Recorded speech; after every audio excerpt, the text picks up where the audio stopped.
Good morning and welcome to this Roden 132 Albatros DIII build with myself, Bearded Veteran Crates, aka Mikey, and Steff, the budget modeler. How are you doing, Steff? Hello. I'm suffering a bit. Oh dear. What ails you? I had a tooth removed yesterday at the dentist. Tooth came out fairly okay, but one of the roots snapped. So they had to dig out and get that out. So I was there for about 15-20 minutes. Yeah. And I'm still suffering this morning, so I've been popping tramadol and paracetamol like bloody smarties. So you're twitching now, eh?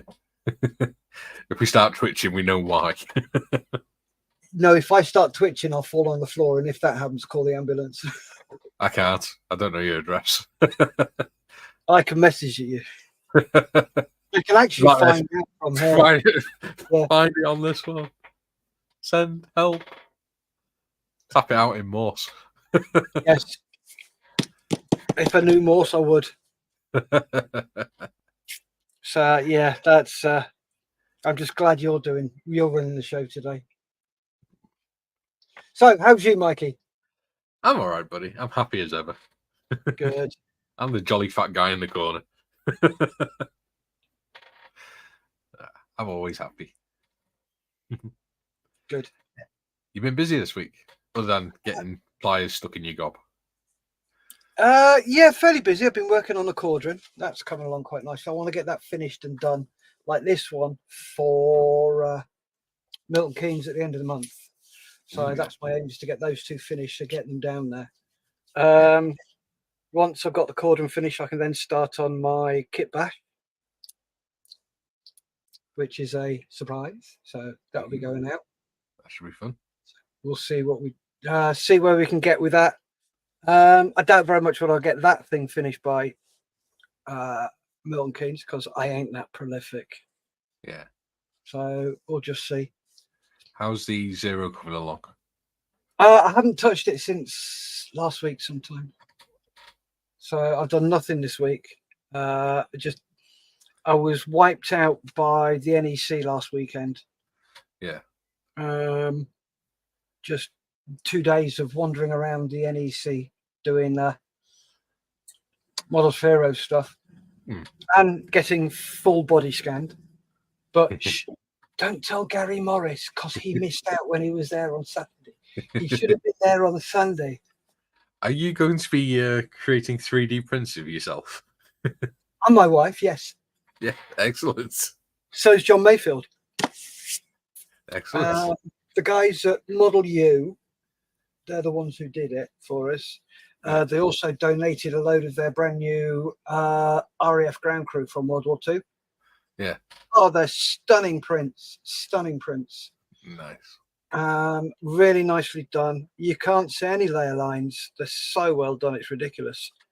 And they also offered John, myself, and Lisa to get a full 3D body print, body scan. They're going to send us the STL files after they've been cleaned up, so that'll be about 4 or 5 weeks. And Lisa and I have also said, well, seeing as you did it for free, you may use our likeness. So they're going to be able, said they can cut our heads off and put them on different bodies. Yeah. So we could have 1/16th step going out from Airfix or something soon. Not from Airfix, no. Also spoke to another company called 3D Gizmo. Yeah. Craig and Kirsty. Yeah. Really nice. Dave got a Models for Heroes collection tin on their table because they've got a full-scale Paul. Nice. You know, the alien from the film Paul. Yeah.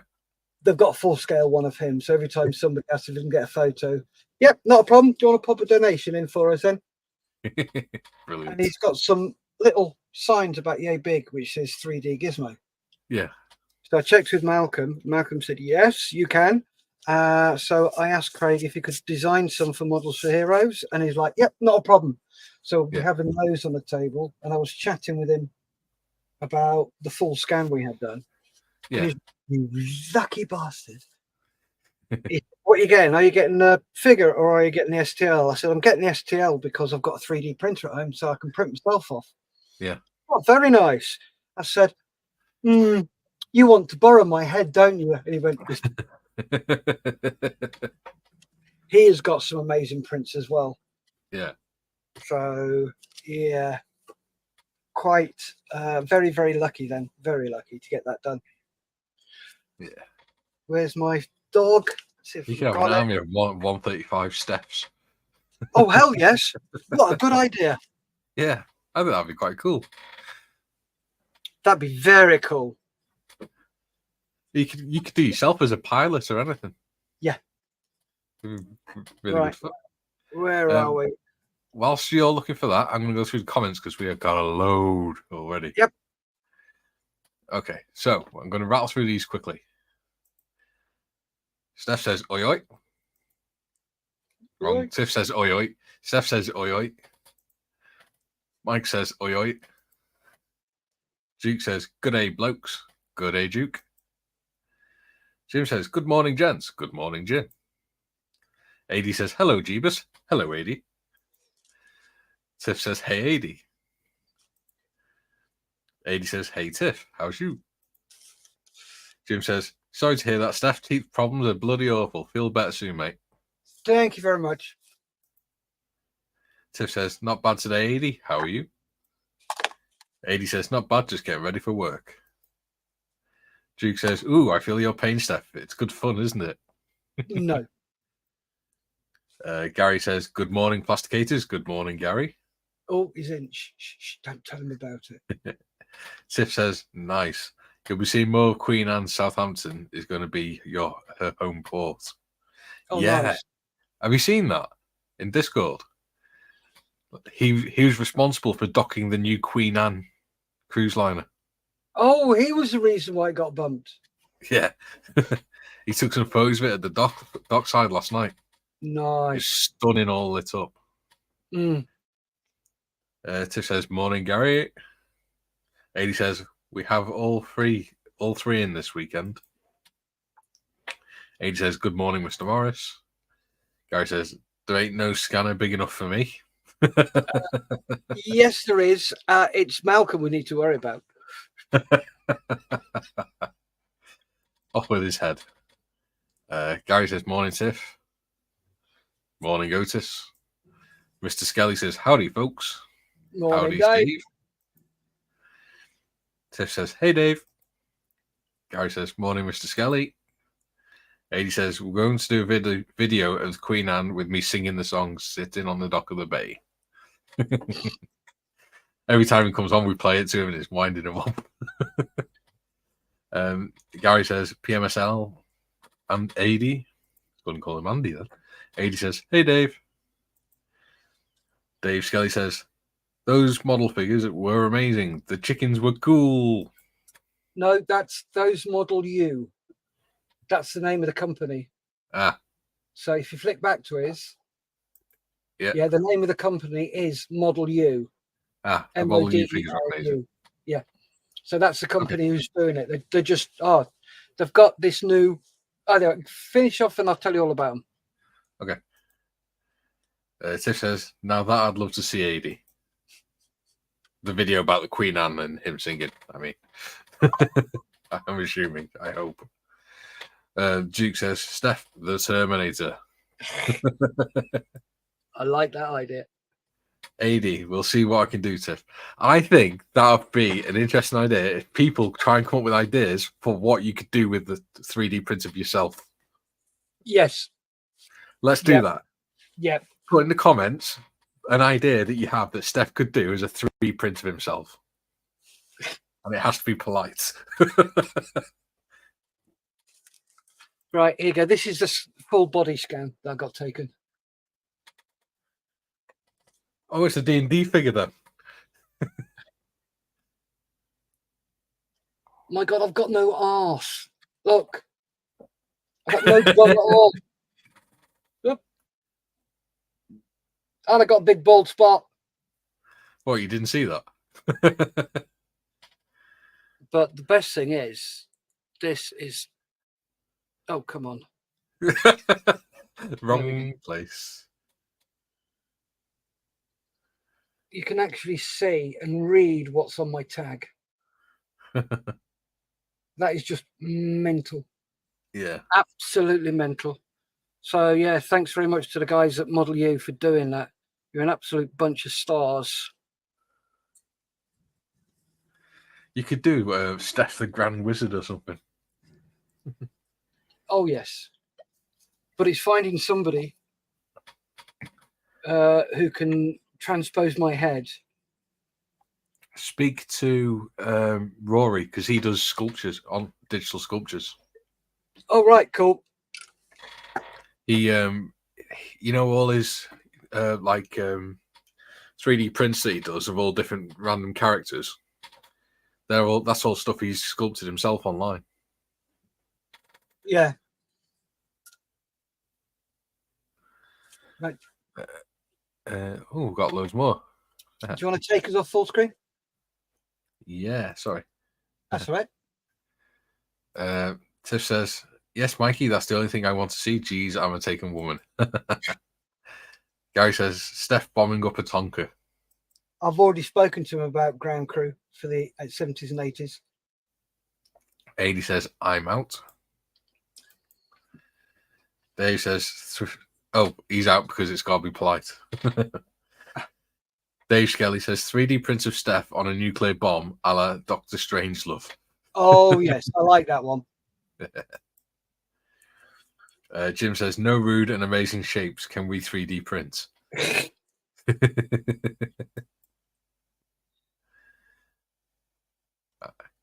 Gary says, "Or pictures makes me that picture makes me think of Steff as Gandalf non-shell pass."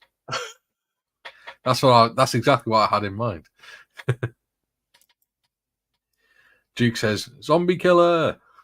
Nice. Columbus Models, welcome, Callum. Says, Hi, Callum. Evening from New Zealand, Mikey and Steff. I hope you're well, mate. How's it going? Yeah. So just to update you, Callum, Steff's had a 3D print of himself done. So what we're doing is in the comments, come up with ideas of what he can 3D print himself as. Because we think that would be a pretty cool idea. Here you go. I was just for Callum. That's a 3D print of Steff. Well, it's a 3D body scan, full 3D body scan of me. Are you going to 3D print that and see if you can paint it? So yes. It looks like... Yeah, and also Lisa's asked me wants me to do her as well. So I do her quite often, so that's not a problem. And that's enough of that. Duke says, you could call your print Mini-Me. Oh, yes. And Gary says, today I am mostly editing video, as will I be. So, onto the desk.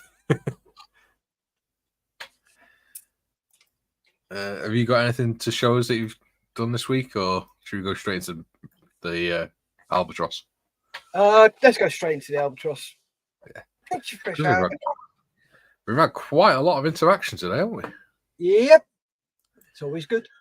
Yeah. Steff, print a lot of them out and leave them around at friends' places for them to find. Yes. Oh, hell yes.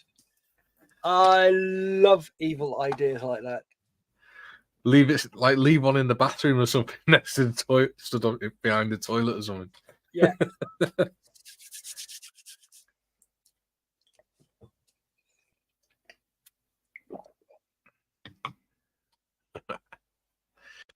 Right. So what am I doing today?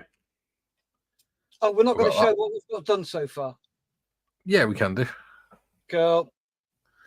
So, I'll go first if you want. Well, you can go first. It's up to you. Yeah, I'll go first. Go on. Cool. Right. So, I've got the vast majority of my Quintus Studios in there. So, let's have a quick look. You can see that will do. just in there. Yep, completely out. Just in there, you've got. Oh, good Lord. I'll get it right soon. There you go. You can see the handles. Yeah. Just about. There you go. Nice. And the dials are just mad. And then you've got all that, those and that on the wings on both sides. You got door flaps. And you got all this lot on the bottom. Plus you got at the back there. And there, and it's the same on the other side. So it's just getting it all sorted, ready and done. But And have you put a motor in it yet? no, I'm not going that. You're not calling me the Dutch. Then the next thing that goes on will be the machine guns will go in there, and then this is getting cropped. Well, it's already cropped. So I'll glue that on there. Uh-huh. That'll go on there, and that will then go on the front. And these two panels are coming off. One will be on there. No, that's the wrong side. That will be on there. And that will either be on there or on the floor, just because they can. Yeah. And then it shows off the engine. Excellent. So you've got a nice view inside the cockpit. So, yeah, that's where I'm up to. And I'm just going to be... I've cut that to ribbons. And what I'm doing is I'm just... Where's the one I've started? Is it this one? Is it that one or that one? Was it one of these two? No, it was this one. So what I'm doing is I'm just thinning the plastic down. Yeah. So get it down to scale. So just very carefully taking bits off using my rotary sander and then just skimming it down to a decent thickness. So it looks okay rather than sort of it being thick. Yeah. So yeah, that's what I'm going to be doing. What about you, Mikey? Me? Little me? Well, I've done that bit. Come on. Focus, damn you. Focus. There we go. Right, so I've done that much. Yeah. See? Yeah, lovely. I've also sanded down. Come on. Sanded down the seams on the fuselage. Need to do a bit more on there. So I'm going to do that. And I'm also going to look at maybe doing the propeller. Because, and putting some of the struts on. Struts? Whatever they're called. Because I want this week, I want to prime it ready for next week so I can mask it up and I can spray the colours. Yeah, that's me. Looking really good, mate. Thank you. I appreciate that. Callum says, Steff, print a lot of them out and leave them around in place for you. It's fine. I think we've done that one. Yeah. Eddie said, that's because I am on Jeebus. You're on. It's not that time of the month already, is it, Eddie?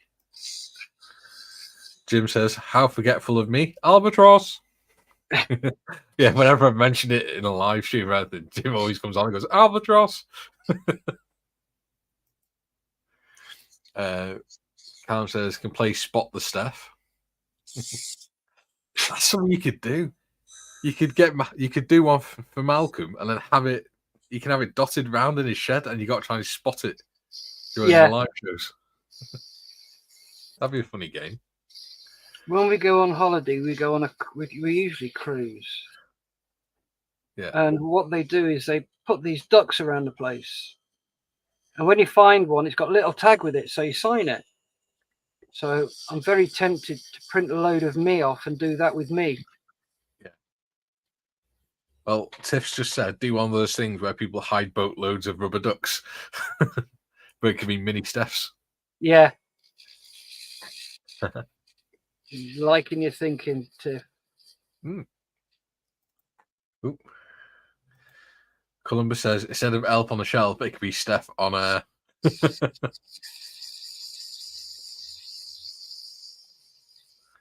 What could it be? Steff on a.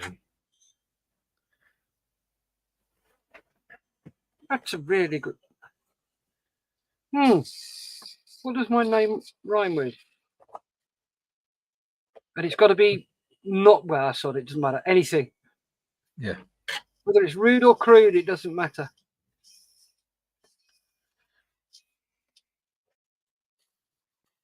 Come on, people, get thinking.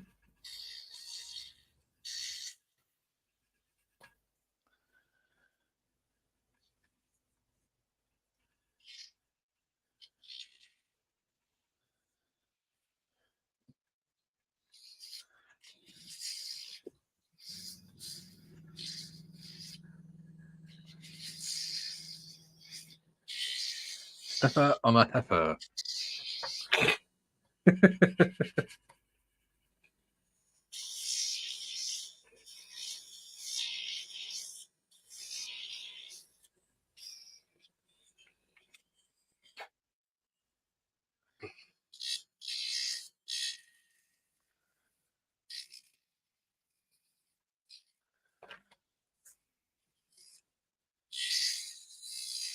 So, what's everyone else working on this week? Anything interesting? I know Callum's been working on his whippet. It's looking really good now. Cool. Yeah. He's shown it us this morning. Oh, aye, for now.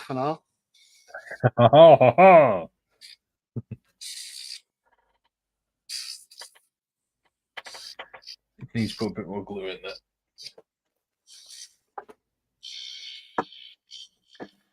Yeah, he's done a nice job with it, to be fair. It is a really nice kit to build. Yeah. I'm looking forward to our next build as well. What's that? The Mark 9 Spitfire with beer barrels. All right, Like, who's doing that? Me, Gary, John. I think Mick wants to do it as well. So, I don't know. So what's that in the Discord? No, that's the Thursday live. All right, cool. So the Discord one we're doing at the minute is the B-17. And we've also got the Vietnam group build as well, which lasts 3 months. So I'm doing the Centurion Mark V, the Australian Tank Corps one, Tank Regiment. Got you. Tish says she's not doing anything until she's home. Callum says 3 hours doing mud on one side so far. See, it looks easy, doesn't it? Until you're doing it. Yep. Aid says, right, chaps, time to go ships to dock. Cool. Take care, AD. Don't crash him. Tiff says, have fun, AD. Catch you later. And AD says, take it easy, Tiff.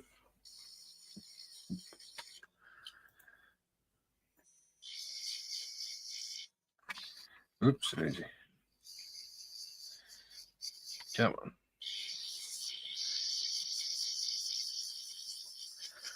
Once the fuselage on it actually feels pretty solid, this kit, doesn't it? Yeah, it does. It's starting to feel really solid.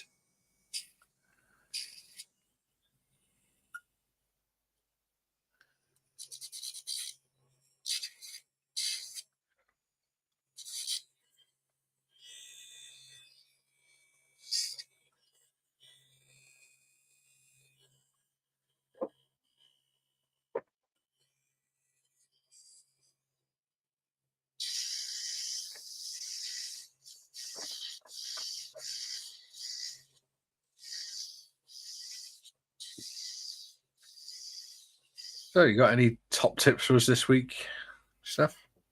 Yep. Don't eat yellow snow. Don't do DIY dental surgery. Oh, God, no. No, I hate dentists. That's the first time I've been to a dentist since '94.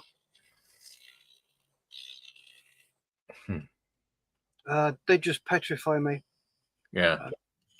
I've got a very high tolerance to drugs. Yeah. You know, when you go for a general anaesthetic, that white fluid they give you, and they get you to count to 10 and you go to sleep. Yeah. Nope.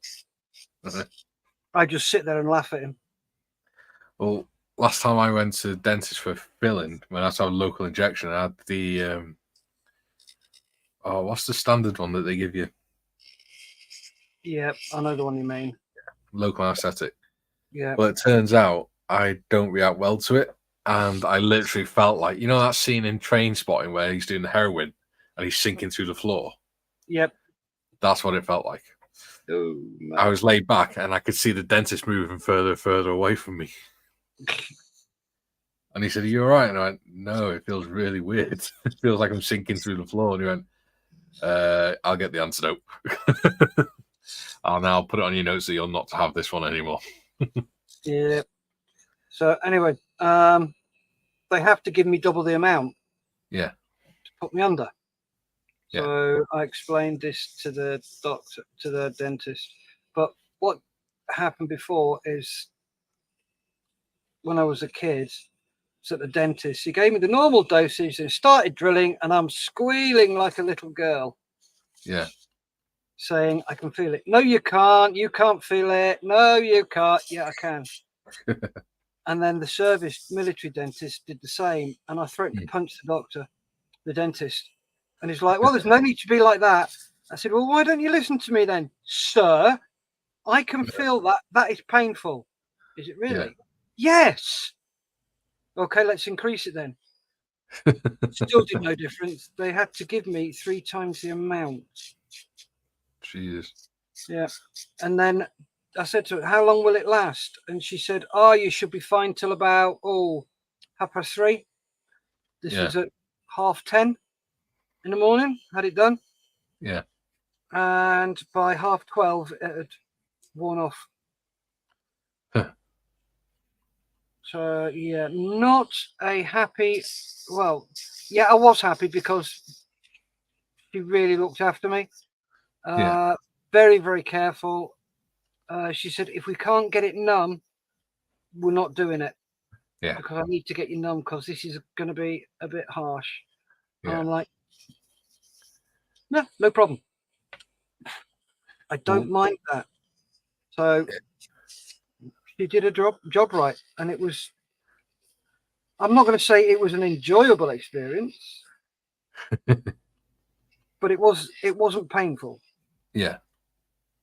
Like all my previous experiences with the dentist have. Yeah. Well, when I was 7, I was that terrified of needles that I had to go for a filling. And I said to the dentist, "I don't want the needles." And he said, "Well, that's the only way we can give you the local anesthetic." I said, "I don't care. I don't want needles." And he said, "Well, we can do it without." He said, "But you won't like it." He said, "It'll be very painful." I said, "I don't care. I don't want needles. I'll listen to music or something." And he looked at my mum and she was like, "He won't take the needles."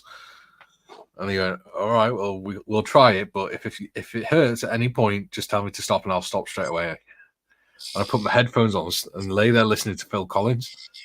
And after about 10, 15 minutes, he went, "Are you not in pain?" And I went, "What?" I was like, "No, just listening to music. I'm fine." Yep. Just tune it out. Yeah. It's what they call in the psychology world attention. The pain is still there. The pain is still happening. But your attention is taken off it. The thing is, though, there is no such thing as pain. It's just your brain telling you something is going to hurt you. Yeah. And like you say, it's just tuning that pain out. Yeah. Because we are programmed to react to it. Yeah. Well, what was it? Just the beginning of, I think it's just the beginning of the pandemic or just before it. I had to have an impacted wisdom tooth taken out Ow. because it had grown sideways. So the top half the whole thing was pointing forwards instead of upwards. And the top half was sticking out the gum, and the bottom half had grown in with the root growing into my jaw. Oh, mate. And I went to. They said you got a choice because they said, "Oh, you gotta go to hospital to have it done. You can't. We can't do it." I said, "Right, okay." So I went to the hospital, and they said, "Right, you got a choice. You can either do it under local anaesthetic or general anaesthetic, because this is going to hurt like hell." I said, "Oh, it's right. Just do it under local." And I just lay there, and I clasped my hands across my stomach, and I just lay there. And he got halfway through, and he went, "You all right?" I was like, "Yeah." He said, "I've never had a patient be so still." He said, "Is this not hurting you?" I went, "Yeah." But if I react and move, you're going to do more hurt. Yeah. Yeah. But managed to, he ended up having to crack my jaw to do it. To get it out. So that hurt for a few days. But it, I was nearly crying for the first day after the anaesthetic wore off. We've had loads more chat. Gary T says, "Hi guys, hope you're well." We are. Hi, indeed. Gary. Well, I am. He's not. He's moaning much better. Oh.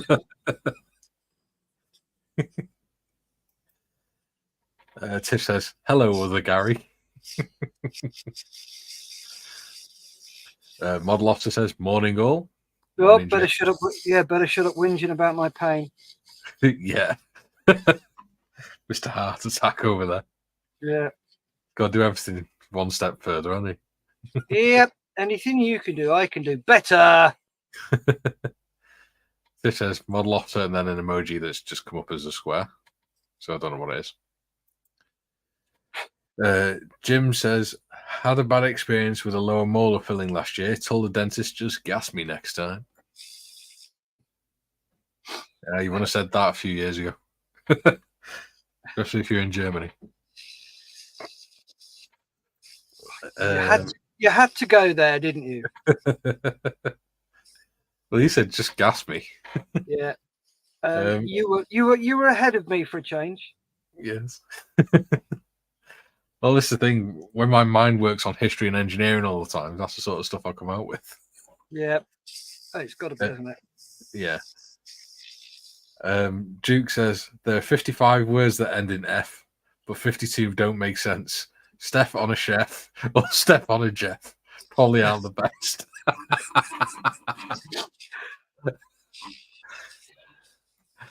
Steff on a chef's quite funny. At least it's not Steff in a yeah, sorry, go. I was going to say, do a 3D print of Steff on Gordon Ramsay's back. But at least it's not Steff in a chef. Yeah. Or upper chef. Easy. Gary says, "Hey up, sick note." Is he singing opera? Do you remember that? Sick note. Yeah. I love London's Burning. It's great. Gary T says, "I don't like needles either, but I have them at the dentist because I have a low pain threshold and tuning the pain out is impossible." So yeah, I'd be interested to know what my pain threshold is now that I've got this fibro, because the other day, I think I've probably been having a flare up, but I literally just placed my hand on the banister and I didn't even grip it. I just went to close my hand around it, and it felt like the scaphoid bone in my wrist had broke all of a sudden. Ow. I was like, ah! I've been dealing with that last few days, but last night the pain just suddenly went. It was weird. So I'm used to dealing with quite bad pain now. I've been in pain all the time. Yeah. So it'd be interesting to see what effect that has. Jim says the marathon man always comes to mind when I'm at the dentist.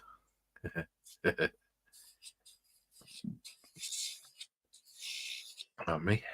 Jim says, "Good morning, Gary T." And he also says, hello, Mr. Skiffins. Mista.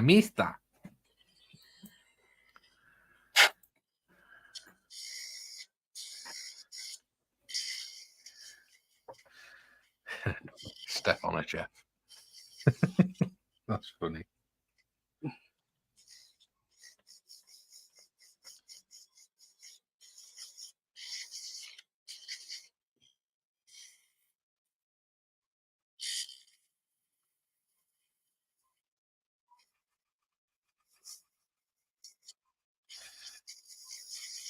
Yeah, don't forget to like and subscribe as well. I forgot to mention that. Yep, give us some love. Lots of likes, lots of thumbs up. Steff needs a nice hug today.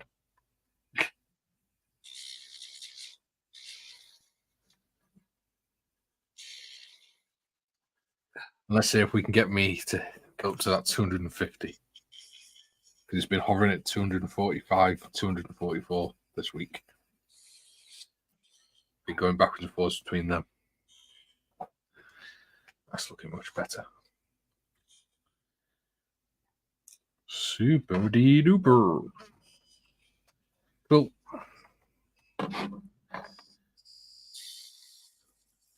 Oh yeah, I did my exhaust last week as well, didn't I? Did you really? Cool. The exhaust. I did. Nice. Come on, focus. Focus. There you go.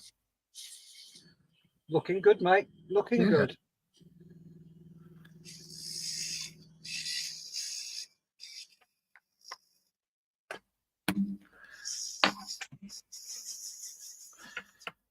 Oh no, that's the camera control, not the live stream control. Jim says, hi Jim, hope you're well. Jim says, living the dream. We should have a t-shirt on with her. T-shirt with that on, should I say. When we were in Iraq, we all had tour t-shirts for Oxide. And on the back it said, we are the unwilling doing the unnecessary for the ungrateful. We are the unwilling, led by the unqualified, doing the unnecessary for the ungrateful, just living the dream. Sounds about right.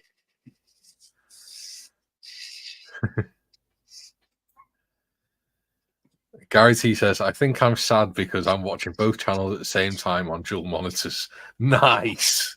That's commitment. The question is, which one's ahead? Oh, that's interesting. Interesting question. Yeah. Or are they both in sync? Yeah. It's whether you got the sound on both that's going to be annoying. Especially And if they're one's out of sync. lagging. Yeah. I like the fact we've got a spare propeller in this kit as well. Is that? Yeah, I've got 2 propellers.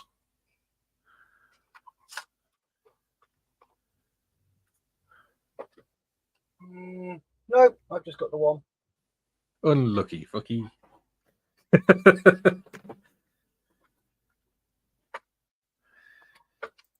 Oh yeah, I've read that one.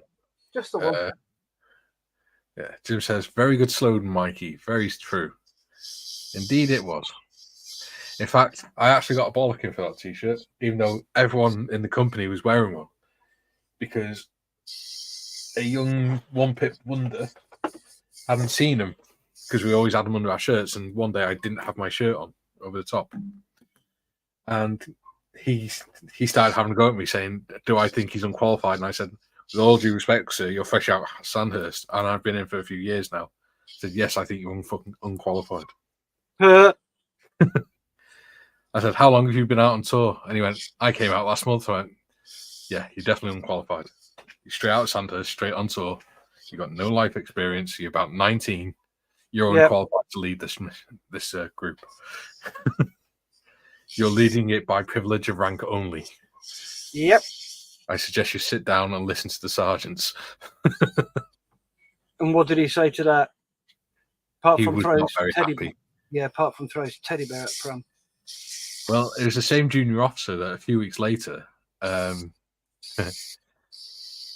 was driving a Land Rover down to the Naffy, past the gates, and I saw one of my friends on that, and I shouted something that, you know, in normal polite society you wouldn't say to a black person, but I said it in a joking way to my friend because he always said, "What's up, white boy?" or "What's out? Yeah. What's up?" You know, spook or whatever. Yeah. And so he came running over, this little officer. I saying, "What's your name?" And I went, "Why?" And he went, "Because I'm putting you on a report for racism." And I went, "I wasn't being racist. I was having a laugh with my mate." He said, "Well, I'm putting you on a report for it." And my mate came over and he said, "What's the matter, sir?" He said, "Don't worry, I'm taking his name." And he said, "What for?" He said, "So I can put him on a report for racism." He went, "All right." He said, "Do you want my details as well, then, sir?" He went, "What for?" He said, "Well, so you can put me on report." And he said, "Well, I'm not putting you on report." He said, "Sir, can I have your details, please?" I said, "What for?" He said, "Because I want to put you on a report for racism." And he said, "What do you mean?" And he went, "Well, you're refusing to put me on report because I'm black." Yeah. He said, "You report my friend for racism, but you won't put me on report for racism because I'm black, so I'm reporting you for racism." And he Yep. went, "Just don't do it again." Right now. That's one thing that really does frustrate me. People getting offended for other people. Yes. And it's like, oh, really? Oh, we laugh so much about it. It's And just ridiculous. well, I made sure to buy him a dinner from the Subway as well for getting away with it. I tell you He's what got, is ridiculous. You know, in the States at the moment, all these pro-Palestinians yeah, and Hamas fans are taking over universities. yeah, What this woke brigade don't realise is if they ever get in, they're going to be the first people they're going to be stoned. yeah. They're the ones who are going to end up being murdered by them. And they don't know that. They don't see it. They don't realise it. And it's like, why are you supporting somebody who, or an organisation that downtreads women and bisexuals, homosexuals, and all the lesbians and all the rest of it? Why do you But not see this? be careful, Steff, because we're getting into the realms of politics and mentioning Yes. the P Yes. place. Yes. Okay. Cool. I will shut the fuck up. Gary says both channels are in sync. Excellent. Oh, nice. Jim says, my motto regarding smartphones, designed by geniuses to be used by idiots. Very true. Oh, yeah. And Gary T says, good motto, Jim. I was out this morning and it was like a town of zombies, everyone walking around glued to their phone. How more people aren't run over is astounding. That's true. Oh, very much. Yeah. My stepson. Sorry, go on. The thing is, though, with that, it was just as bad in our day. People reading papers. Yeah. Yeah. There's no difference. People had their head in the papers, walk along the road. And that is just as bad. So it's just a different medium that they're using. Yeah. Well, my stepson can't even go up the bloody stairs to the toilet without being glued to his phone. It annoys the hell out of me. I think I'm definitely old before my time, though. Oh, we all are, mate. The one good thing is, though, I haven't heard myself saying things my dad would say. Oh, I've caught myself saying stuff my granddad would say. Knock you into middle of next week. Yeah. Get You stop living crying. I'll back. give you something to cry for. Yeah. Go on then. What were the things your parents used to say to you when you were naughty? Wait till the father gets home. No, because my mum and dad were divorced.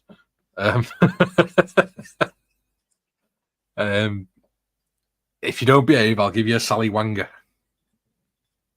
Oh, what? Sally Wanger. The hell is that? A smack around the side of the head. All right, okay. I don't know why my mum called it Sally Wanger. I think it must be a St. Helens thing. Another one was, if you don't behave, I'll send you to your father's. But she tried that once when I was a teenager and I went, oh, good. At least I'll be happy then. And she didn't use it again. Oh. And I did actually move out when I was 17 and went to live with my dad by my choice. A verbal bitch slap. Yeah. Literally. Sorry. No, that was wrong. Sorry, mate. I just jumped out.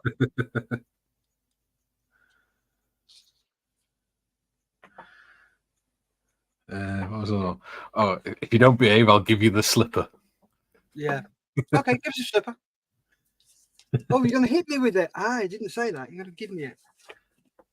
Like, if we didn't go to bed when we were little, my mum used to stand at the bottom of the stairs. We'd be stood at the top, and she'd stand at the bottom with the slipper and smack the slipper on the stairs to frighten us. Did it work? Yeah, usually.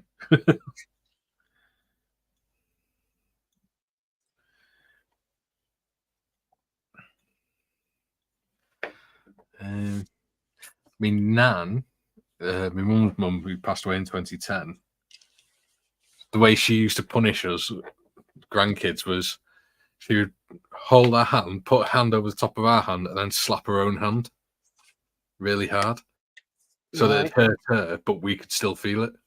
Yeah. There you go. Hurts me more than it hurts you. There you go. That's another one. Yeah. Another one is in my day. Yeah. And I always say it in my granddad's accents as well. In my day. He's got quite Queen Victoria were on throne. Oh no, my granddad's is in my day we used to do that, pushing a pee with my nose.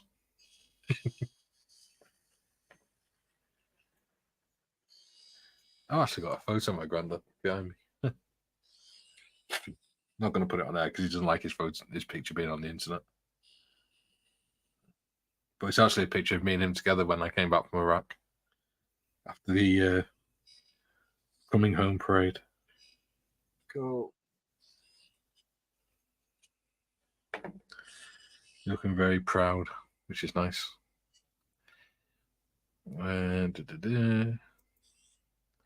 Jim says, true that, Gary. Jim says, agreed, Steff. Mr. Morris says, I'm not old before my time. No, you're just old. Mr. Morris says, get back from that TV, you'll get square eyes. Yes. Don't sit so close to the telly or your eyes will go square. Yep. What was the other one? Oh, yeah. Don't make that face because if the wind changes, you'll stay like it. Yes.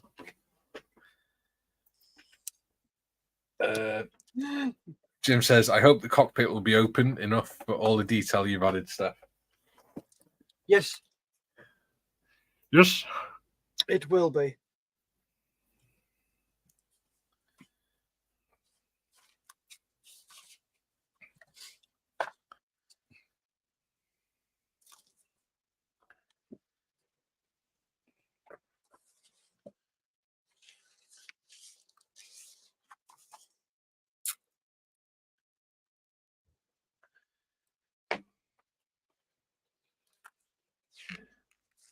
One my dad's mum used to come out with was because their back garden is like a patio.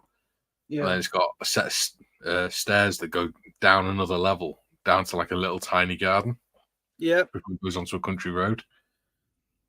So my nan used to say to us when we were kids, if you don't behave, I'll put you down the steps.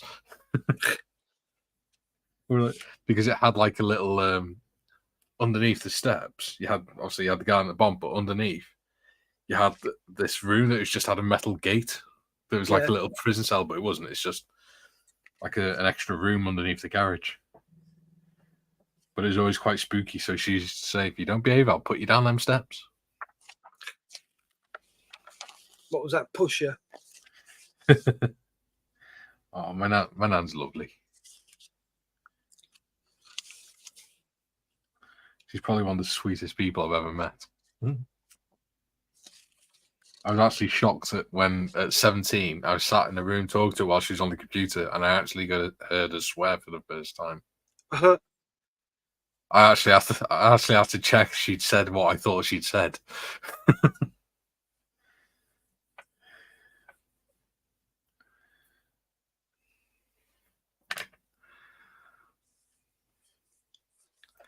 Mr. Morris says, "Stop crying, I'll give you something to cry about." Yeah, I remember that one.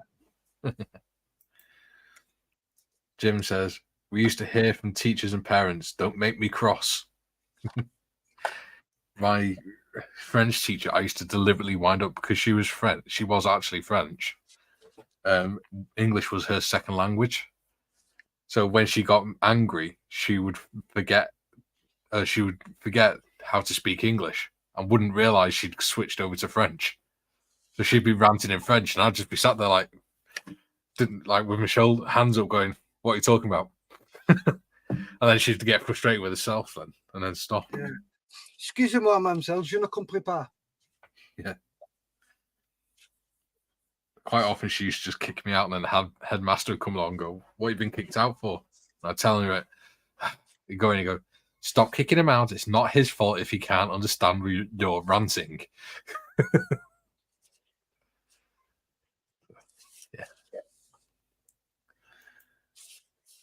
Yeah. Jim says, "Enough of these shenanigans." Yes. Pass me the Uzi What's It. Oh, Uji me what's it, Dubry Firkin? Yeah. Dave Skelly says, "My dad's mum was from North Yorkshire and would say things like, 'I'll go to the foot of the stairs.' Yeah. Yeah. I'll go to the foot of our stairs." Jim says, "Oh yes, that was one my mum used regularly."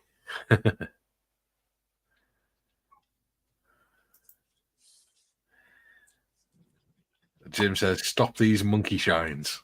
It's an interesting one, isn't it?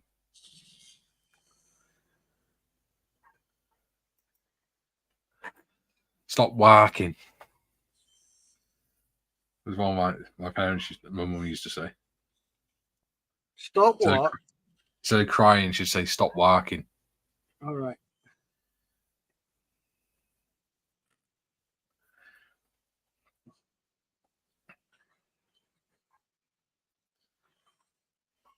That's some weird. It's teeming down here. Is it? Yeah.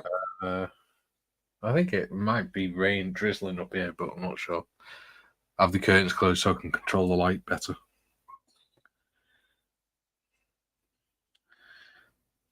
Because otherwise, the light reflects off that big picture behind me, the decal. All right. Yeah.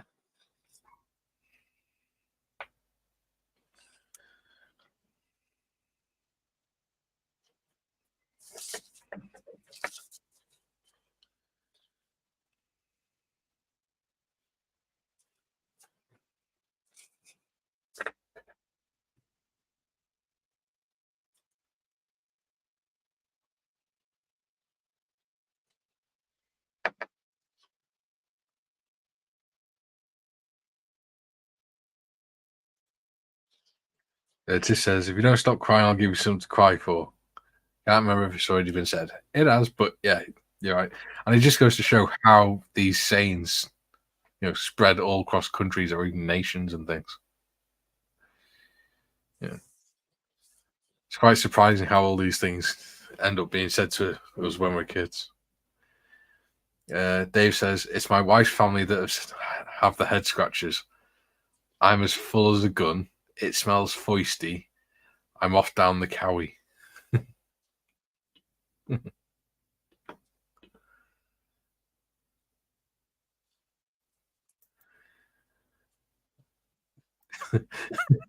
Gary Morris says, "Are you reading that paper you're sitting on?"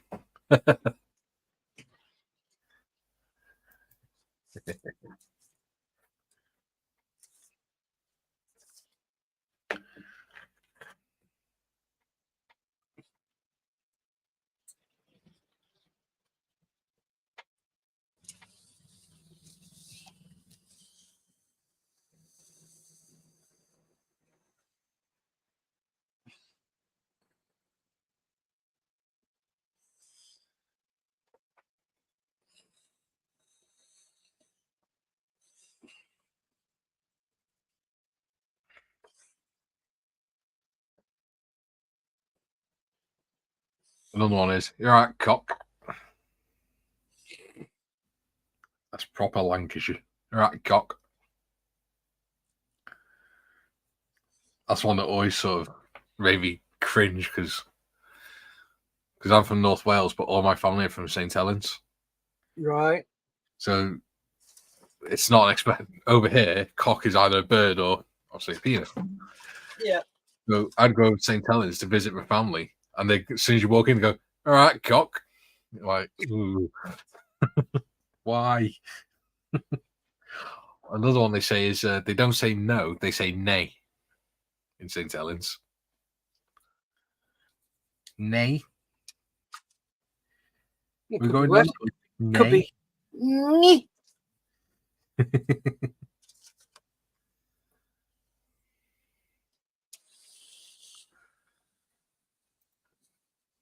And Gary Morris said, I've told you once, I've told you 1,000 times. Right.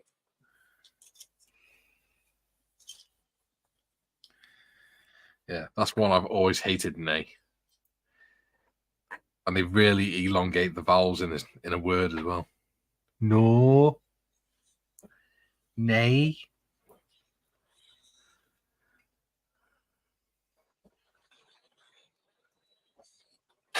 Dave says, it's not cocker with my lot, it's Mara. Yeah. I had on basic, our section commander was a corporal in the Paras, and he used to call us Mara all the time. Either Mara or Skiprat.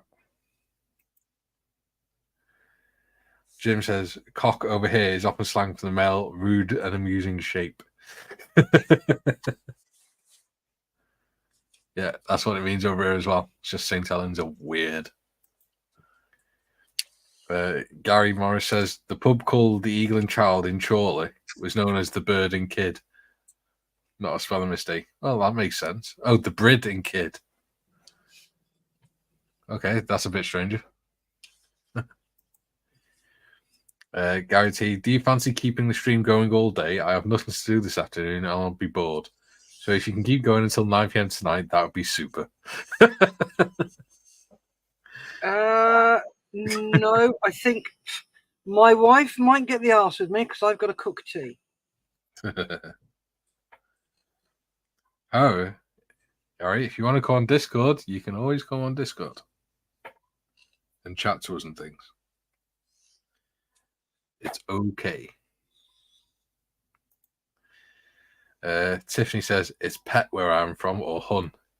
Yeah, my wife calls everyone hun. Where I'm originally from, in Grimsby. Grimsby. Yeah, it's Dal. Yeah. D-A-R-L. You know, Yeah. short for darling. Yeah. Hey up, Dal. It's like, oh, I hate that. See, I mentioned this on the other live. Because I had a bit of stutter when I was growing up, and especially when I was a teenager. And when I was stressed, I've sort of had to teach myself how to speak properly, or as properly as I can anyway. So I've lost my Holywell accent. Speak proper like I do. Well, the thing is, in Wales, every town has its own accent. And I've actually grown to hate the accent in my town because the way they talk. Oh, it doesn't sound right.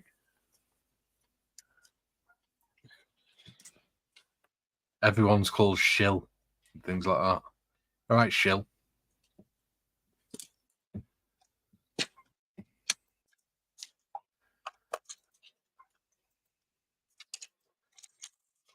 Gary says, no, she doesn't, Mikey. She calls you dickhead. Yes, my wife calls me a lot of things. But other people she calls hun. I find that as well. Yeah. My wife does that a lot.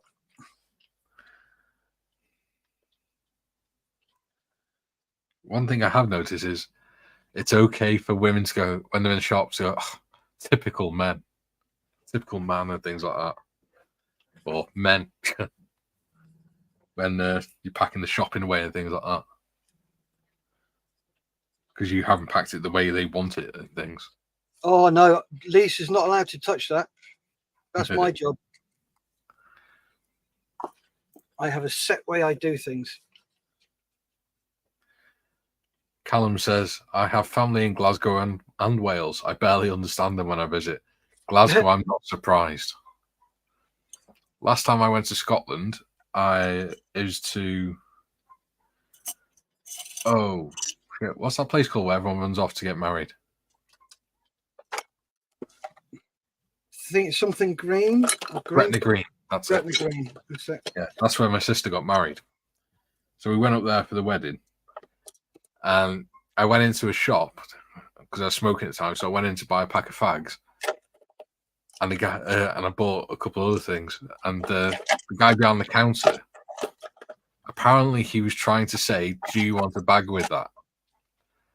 And I looked at him, he said it 3 times, and I still had to turn to the missus and say, I swear he ain't speaking English. And I realised what I said then because he was an Asian bloke as well. With a Scottish accent. Yeah, a very, very obvious Middle Eastern type Asian bloke. And I've just said, I swear he ain't speaking English. And then some old woman come behind me and said, he's asking if you want a bag, love. I was like, oh, right, yeah, yeah, please. He was not very happy with me. I bet he wasn't, bless him. But it just sounded like, I was like, what? You having a stroke or something? It's like, Little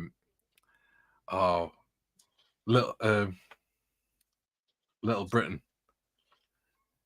This is a local shop for local people. There's none of you here, Dubs. Jim says, there is a line in the Blackadder 3 series about asking for directions in Wales. Yes, but you need half a pint of phlegm. And it's not far off true, to be fair. It's quite funny because, like I say, all my family, except for my sister and one of my cousins, and I have quite a few cousins because I have 10 aunties and uncles. No, 9 aunties and uncles that are blood relatives. And each one of them has at least 2 or 3 kids. And most of them have grandkids. And except for me, my sister, and one of my cousins, they're all from St. Helens. So it's quite funny when they're saying, oh, we're going to this place and this place. And we're like, do you mean this? And they're like, yeah, that's what I said. Like, no, you didn't. Like, one that a lot of them struggle with is Llangollen. They call it Llangollen.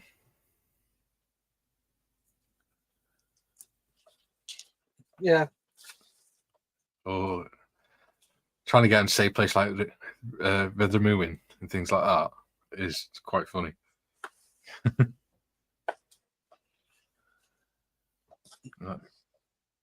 town where I live is called Trefunon. But in English, it's called something else. And they could say it in the English version, so I used to deliberately call it the Welsh version. And it used to be quite funny because it meant that me and my sister, when we go over there to visit them, me and my sister could actually, if we didn't want them to hear what we were saying, we'd just speak Welsh to each other.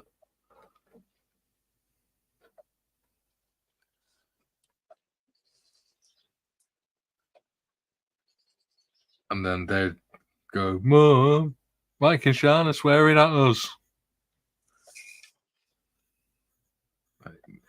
My aunties and uncles have to explain that no, we just speak it. We have our own language as well. But they didn't like that. How come they get their own language? Well, they thought we were really posh because we spoke 2 languages and we didn't speak with the St. Helens accents.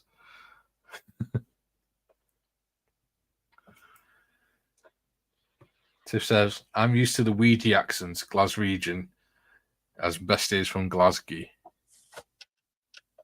Glasgow. Jim says, question, what's the Scottish game where they toss the telephone pole? Tossing the caber. Yep. Or in America, toss the dwarf. Yeah, dwarf tossing. Yeah. I can't believe they were allowed to do that. Obviously, they can't do it now. I'm pretty sure it's been banned, but I can't believe they were ever allowed to do that. That's so cruel.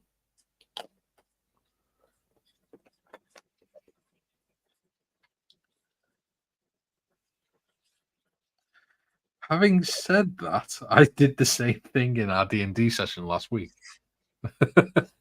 Where did you throw Malcolm?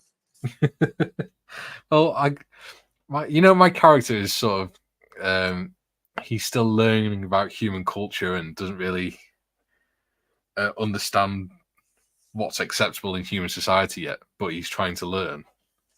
What have you got? What are you again? Remind me. I'm a half-orc battle master. That's right. And my character is one that just says things bluntly as they are. And I got fed up because they sat like nearly 5 minutes discussing how they were going to check for traps on the entrance to this cave without having the ability to check for traps. So in the end, I just pressed the microphone and said, I pick up Gorman and throw him into the entrance to the cave to check for traps. And everyone's just like, what? Burst out laughing. Simon said, so you want to chuck Gorman into the cave so that he lands in a heap and see if he sets off any traps? I'm like, yeah. Yeah, okay. He said, so he did it, and he said, okay, so no, there are no traps, nothing goes off, and Gorman takes six hit points. I was like, sorry, Malcolm. Well, I just walk up to him and touch him up with a healing hand. Well, we've managed to actually stir up another hornet's nest as well. I heard. So you need my fireballs back. Yes. No, I said fireballs, not fiery balls. That's an STD, isn't it? You're not wrong. STDs make it glow brighter. But yeah, because it's the water things, so fire works very well on them. At the minute, I'm the only one that's me and one of the other guys. He's probably going to end up dead because he legged it straight to the other side of the cave as soon as we got in instead of waiting for the rest of us. So he got cut off on his own. Oh, that was AD, isn't it? Yeah. Gorman's been taken out and he's unconscious because all he had was spells, but he didn't have fire spells.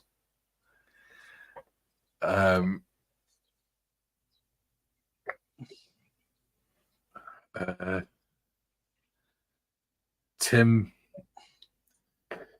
he's just about clinging on because he had some fire spells, but he forgot to use them until I reminded him he had them. And I'm hanging on at just below half, but that's because I'm a battle master and I have like nearly 90 hit points anyway.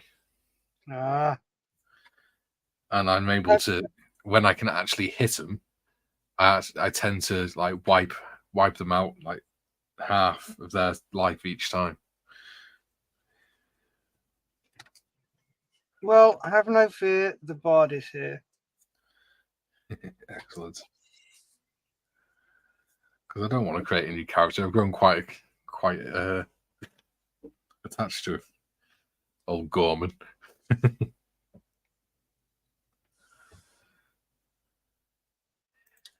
Jim says, thank you, Mikey. You are most welcome. Dave Skelly says, you tossed off a dwarf during a D&D game. Oh, Dave. Dave. Didn't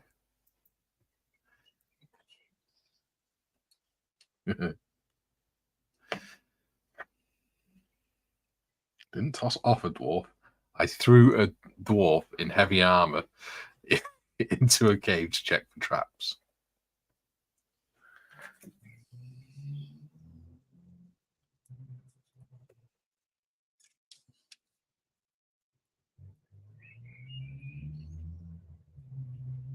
It worked. Didn't set any traps off.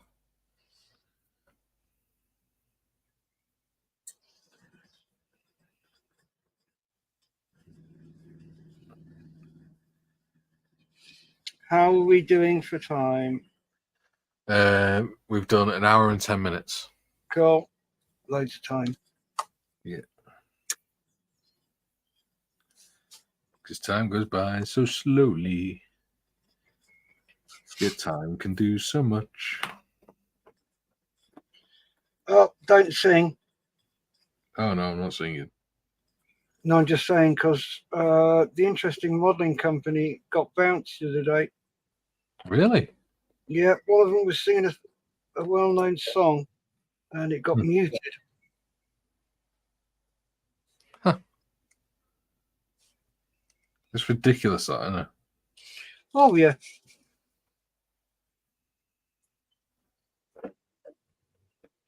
I have to tell Gary then, because sometimes he breaks out in song. Everyone lies. Mr. Morris? Yes. Don't know if he's still watching, like. I don't see any reason why not. Well, he's video editing, so it might be. He's probably listening. Yeah. Gary, if you're there, let us know. Let us hear your voice from afar. There you go. He's still here.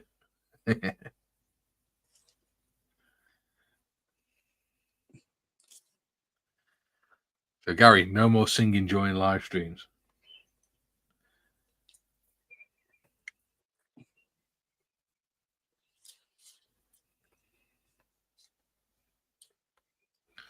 Yeah, that is a bit pathetic, really, isn't it? Yeah, it's just someone singing, having a laugh.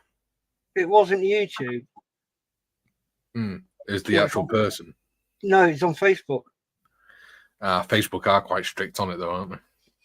Yeah, well, that's if you can stream on Facebook. Exactly. Jim says, wow, that's some strong overseeing. Yeah, that's ridiculous. But that's, what's his name for you? Thingy my Bob. Zuckerberg. That's it. I was going to say the weird alien looking guy. Zuckerberg. You're not wrong. Yeah. Zucker Donkey.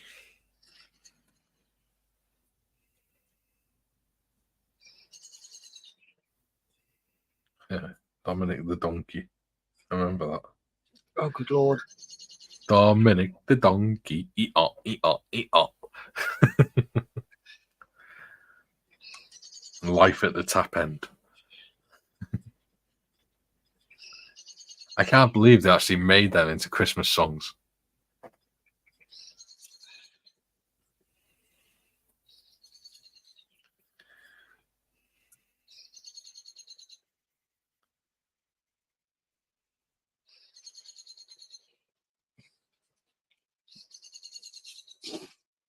Well, I forgot to say, I spent this morning looking for turnbuckles to print. Can I find a turnbuckle? Can I, balls? Yeah, that's going to be fun. So I'm half tempted just to glue them in place. Glue it in place. The rigging.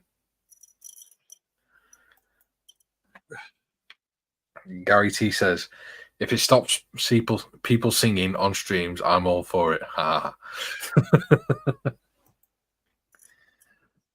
You haven't heard Mr. Morris's singing voice. Oh, good Lord. I tell you what, he is very good at doing voices for D&D, though. Yeah, I bet he hits all the right notes, not necessarily in the right order. No, he's really good at doing impersonations and things. All right, cool. You can do lots of different silly voices and stuff.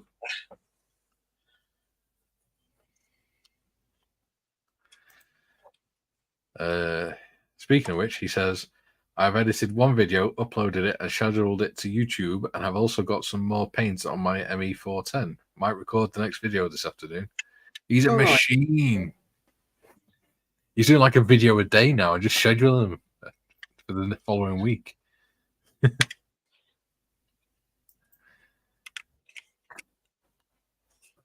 Do make sure you go follow the Friends and Models for Heroes YouTube page.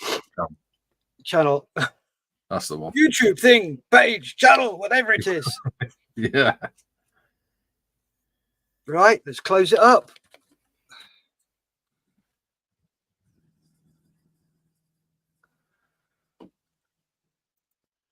Jim says, when using turnbuckles, do you have to be careful not to tension the wire too much because it could break off the turnbuckle? Yes. Very true. I've got elastic rigging wire. That'll do.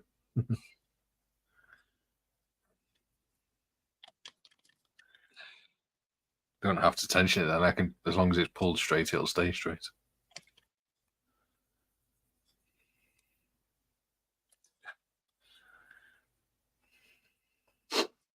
It might help if I put the bloody rudder in first. I want to hear that in a Michael Caine accent. It would help if I put the bloody rudder in first. Yeah, that sounds so much cooler. Good thing that I need a drink. I need a drink. Because I've ran out of coffee. So let's have a Dr. Pepper. Or not.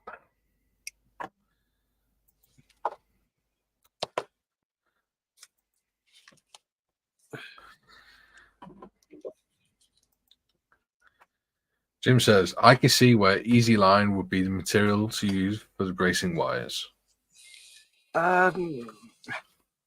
Easy Line, very good. They're expensive. What I use is what they call beading wire, but it's not actually wire. It's stretchy plastic. That's what I've got. Yeah. There you go, 0.3 mil.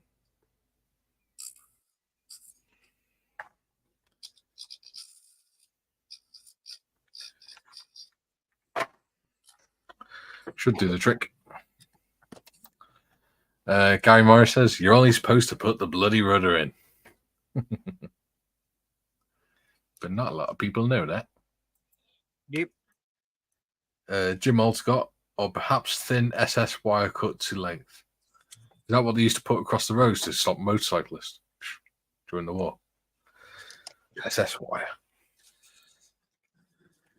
Gary says, you could use knicker elastic. How tiny are your knickers? Actually, knicker elastic comes in thread. Yeah. It's not a band or anything. Mm.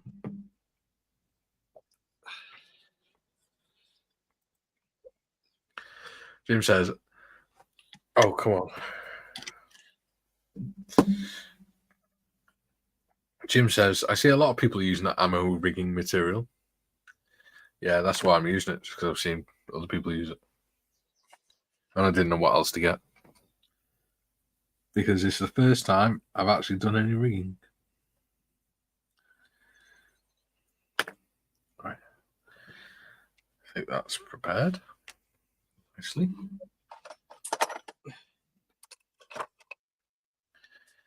So I might sort of prime that now, and then paint it so it's dry. We've got time for that, haven't we? Or do I spray it? I'd better to spray it, wouldn't it? Yeah, spray it. So what I'll do is I'll have a go at putting the thingamabit. The brain's not working. Ujmi Firkin Dubry Flob. Hmm. Yep, why not? Struts. That's it. God. I really hate having bloody flare-ups. I don't have much in my life, but I have my brain, and this is taking it away from me, and I don't like it.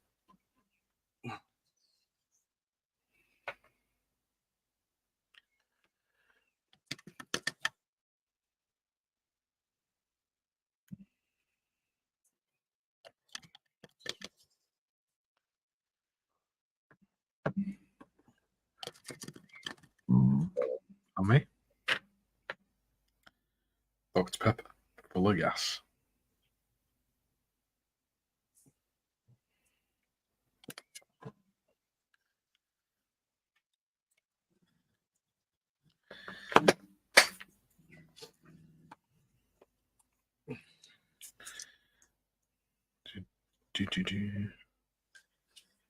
Oh, we've got 6 people in. Cool. Hello, 6 people.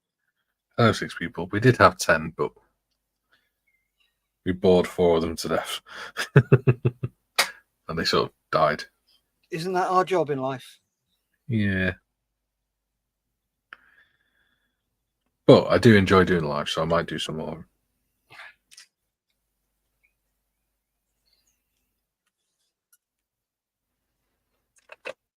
Yeah, because we worked out, me, Gary, and John worked out that between us, we got 60 hours of StreamYard free each month. 60 hours of StreamYard free? Yeah, each month. All right. Because we've got 20 hours each, haven't we? Oh, crumbs, you're limited, are you? Yeah, because we're on the free one. Ah, got you. So, but we've got 60 hours a month free. So that's more than enough to do pretty much whatever we want with. Oh, God, yeah. Because I'm only using 8 hours a month at the minute. Yeah. I suppose you're quite happy to be using this one on here. Unless, does that come off yours? No. Cool. It's on a different email address, different account. So, yeah.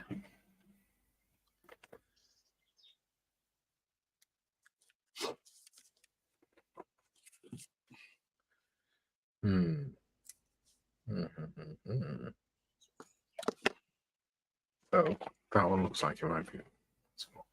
It might be a better idea to do this when I'm actually putting the wing on, looking at it.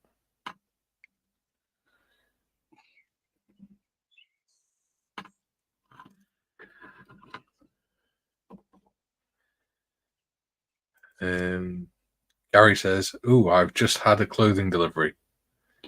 Oh, get you. At last, your corset and nipple tassels have arrived." So you mean Marion lets him buy his own clothes? Ooh, get him. Yeah, it's the leather underwear she doesn't like him buying. Tiff says, "I'm still here, and I had more models delivered yesterday. Not sure what they are though."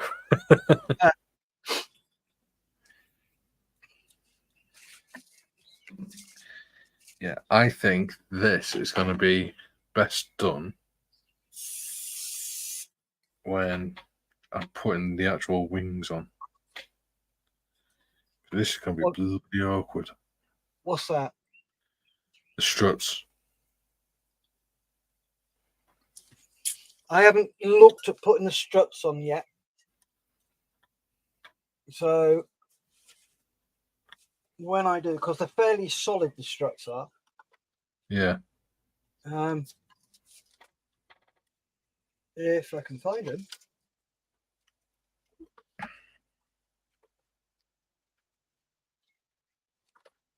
Yeah, there they are.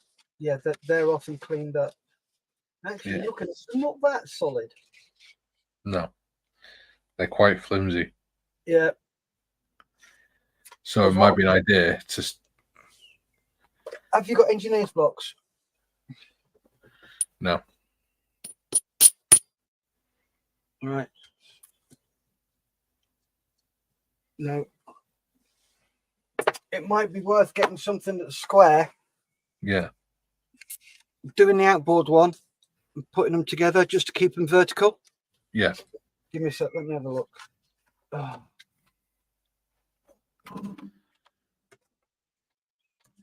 Just because they're tiny holes as well, aren't they? Yep. Let me have a look at my. Problem is, which way round do they go? Oh, you single. Right, they're vertical. They're up and down. Yeah, which one? Which bit? The front bit? No, as in the whole lot. So this way. Yeah. They're up and down, vertical. Yeah. But what I'm saying is, if you look, bit of focus. They're in a V, yeah. They're not in a proper V. If I put that one straight, that's it. But they're actually on a slight angle. Yeah, you just got to work out which way it goes. Yeah. Which is the problem. Because it's hard to tell from the diagrams. Mm-hmm. It looks like the angle bit goes to the front and the vertical bit is at the back. So it should be vertical at the back. Look at it. That.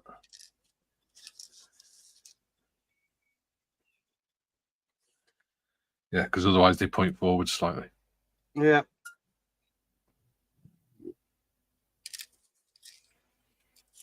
I'm very, very tempted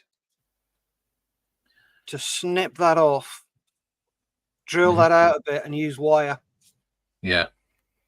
Just to give it a bit of a better contact. Yeah, I might drill it out a little bit. Bit more flexible. I've already drilled out the holes on the wings there on the outboard. Yeah. So, Gary Rice says, cool. I've just had my Friends of Miles for Heroes polo shirt delivered. Nice. Yeah.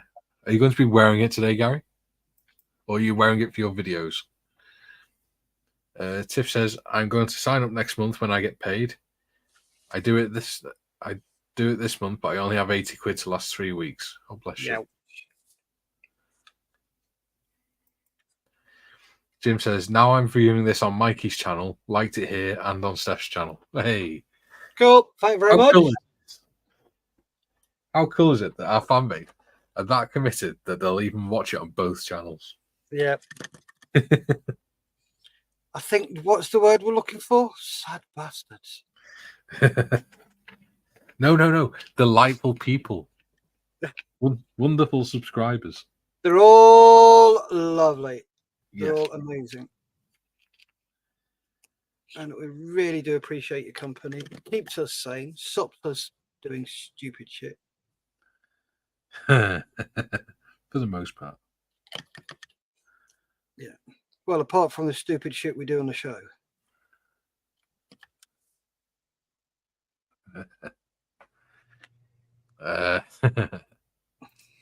Gary T says, I'm sad I don't mind admitting it. Oh, bless you, mate. Gary, sorry, go. So I was just saying, as long as you're enjoying it. Exactly, that's the main thing. As long as you're having a laugh and it's keeping you happy and sane. Yeah.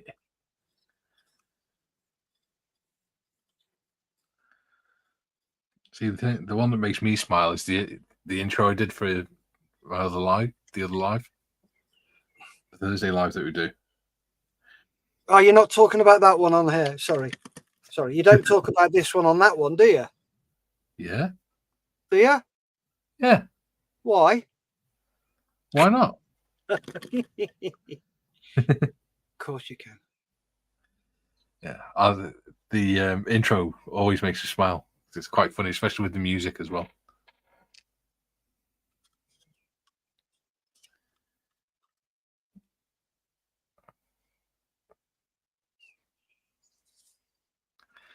Hey, Chalky's in. Did someone say stupid shit? Hiya. All right, Chalky, mate.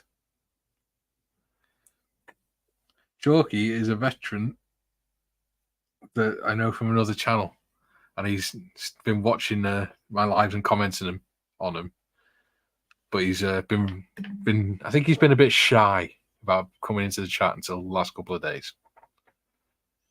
Cool. Never feel shy about coming in chat, mate. Tiff says, Chalky, yay.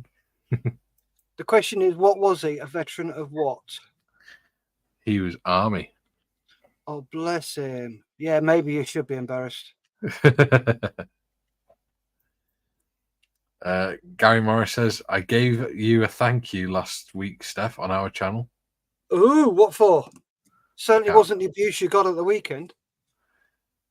Oh, for looking after him at the weekend. Oh, giving him cups of coffee. Oh, he got seriously abused. Jim says, the missus was like, what are you doing giving all our coffees away? I said, I didn't give them away, darling. He stole them. Oops, I just drilled a hole through the wing. Oh, that's clever. I do that all the time. Yeah. Never mind. You know how you fix it? Sand it out. Nope. Bit of sprue glue. Yeah. Luckily, it's a little tiny drill bit. Little tiny one.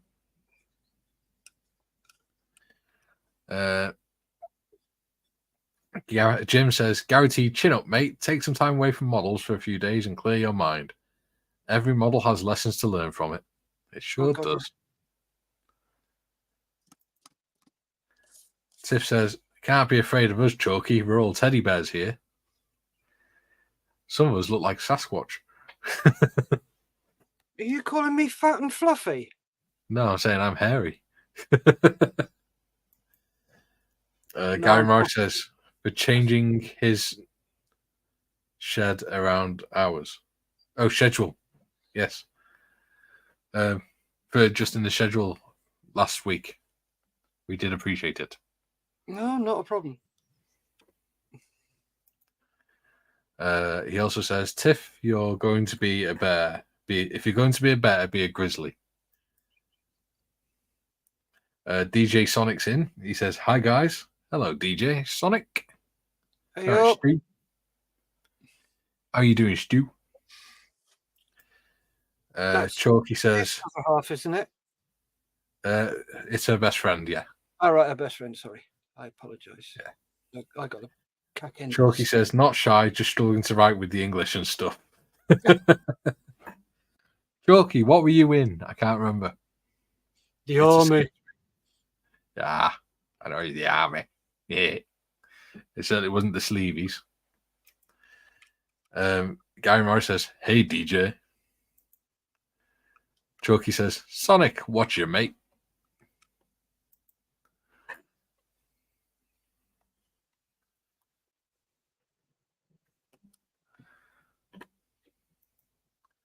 Sonic says, Chalky, how's it going, bro? Long time no hear. Hope you're good.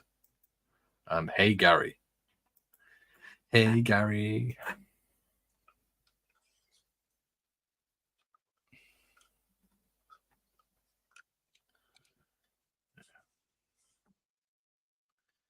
Gary's a good egg.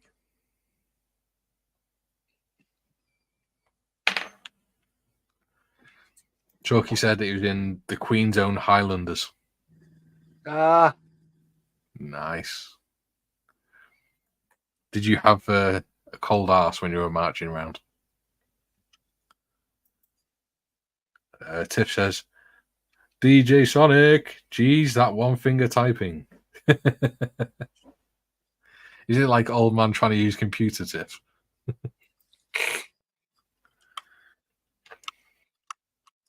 Here you go, Gary. This is how warped this left-hand section is.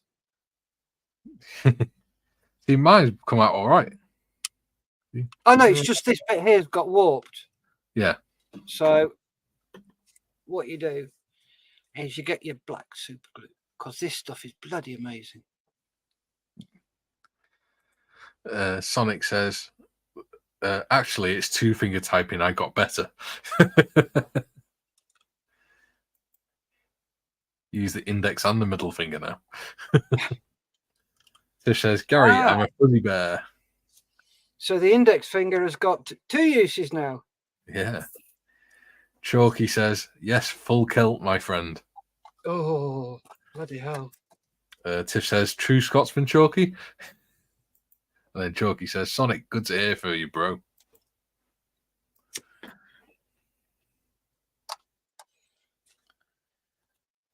Yeah.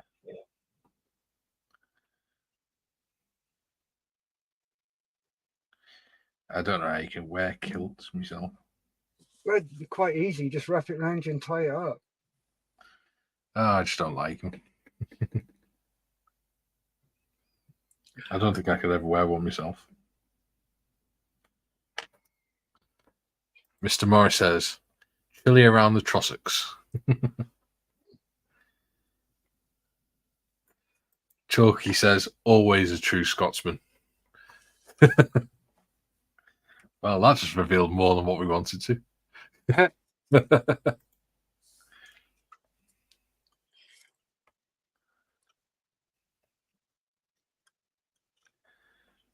It always reminds me of Carry On Up the Khyber.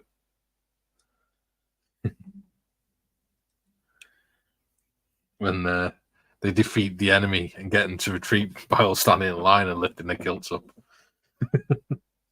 To prove that the devil doesn't wear underpants. Oh, yeah.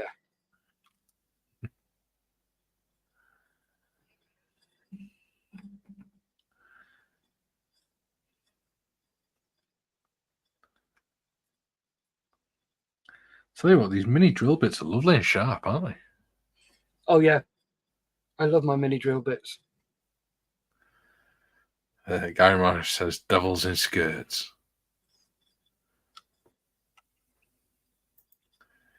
And Chalky says, kilts are very heavy and warm. I'd rather wear trousers. They're light and warm. And they don't flash your bits. Dorcosaurus says, good morning. Good morning, Dorcosaurus. Good morning, Mr. Saurus. Yes. Sure his first name's not Theo? Oh, I don't know. Theosaurus? Well, I'm glad he did Saurus. It helps the ratings. Sonic says, Chalky, where's your trousers? Oh, God, no. I was wondering how long it'd take. Roddy, where's your trousers? Used to have a guy in a squadron called Roddy McIsaac. Everybody used to sing, Roddy, where's your trousers? We had a lad in our company who he was Scottish, but he was dyslexic. And he went for a tattoo. And he said, I want the word Scotland. He said, but I can't write it to show you how I want it. He said, because I'm dyslexic, so I can't spell. He said, so you'll have to come up with a design for me. And the guy said, yeah, no problems. He turned up 2 days later at the unit, and he said, oh, I've got this new tattoo. Like, all right, cool, show us. And he showed us, and we're like, why have you got a tattoo saying Scotland? He went, no, it says Scotland. We're like, no, it really doesn't. There's no L in it. I go, what? And it turned out the tattooist didn't like Scottish people. And because he said he's dyslexic, he knew he wouldn't realise until somebody pointed out and he'd already paid up. So he tattooed him with Scotland. What a twat. Yeah. He then left our unit shortly after and went to join the, I think it was the Black Watch or something. Yeah. Right, give me a sec. I've got someone at the door. Yeah. Right, won't be no. Gary says, morning, Dorcosaurus. And Dorcosaurus says, full name is Dorcosaurus Fluffy Rex. Nice. I like it. Oh, he's a weapons specialist then. He's got small arms. Dudum. He's an armourer.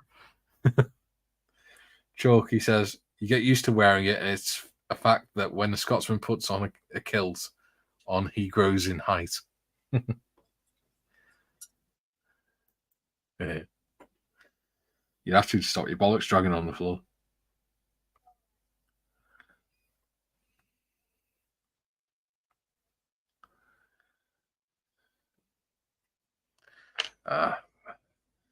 I salute you for wearing them, but I don't think I could wear them myself.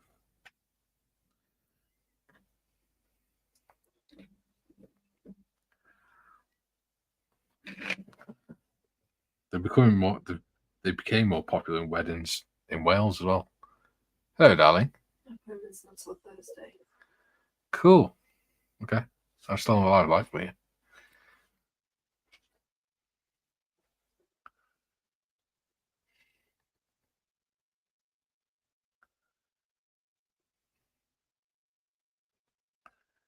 Yeah, that should work a bit better.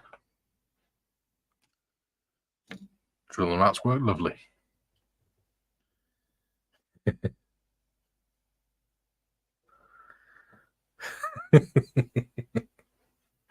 Oh, I can't wait for Steff to come back to put these comments up.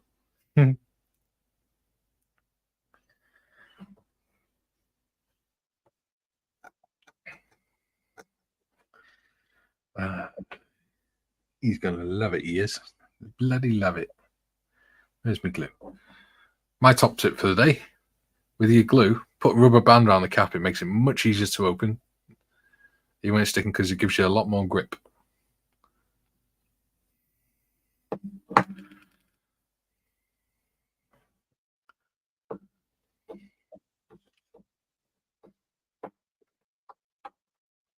So even when you got a bit of glue around it and it's stuck or something, it'll still work.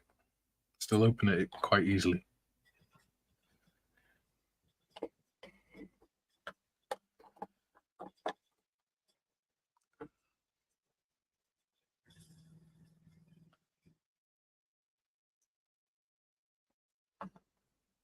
Doing it price site.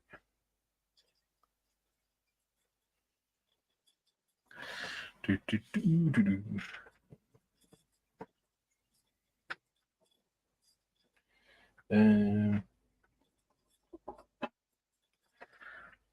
don't have an engineer's block, but I do have an engineer's square.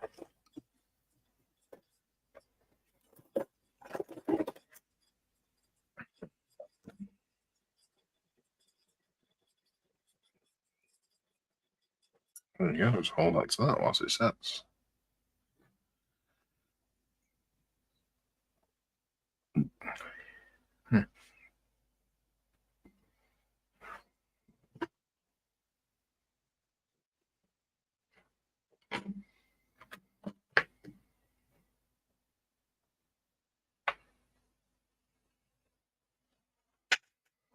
Yeah, just make things a lot easier, especially if your fingers are wet or and things like that.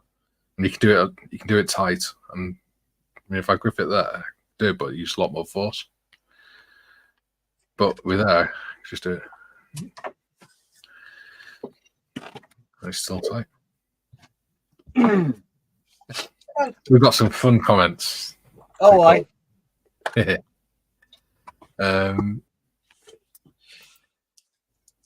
Chalky said, you get used to wearing it, and it's a fact that when a Scotsman puts a kilt on, he grows in height. And I said, yes, they have to stop their bollocks dragging on the floor.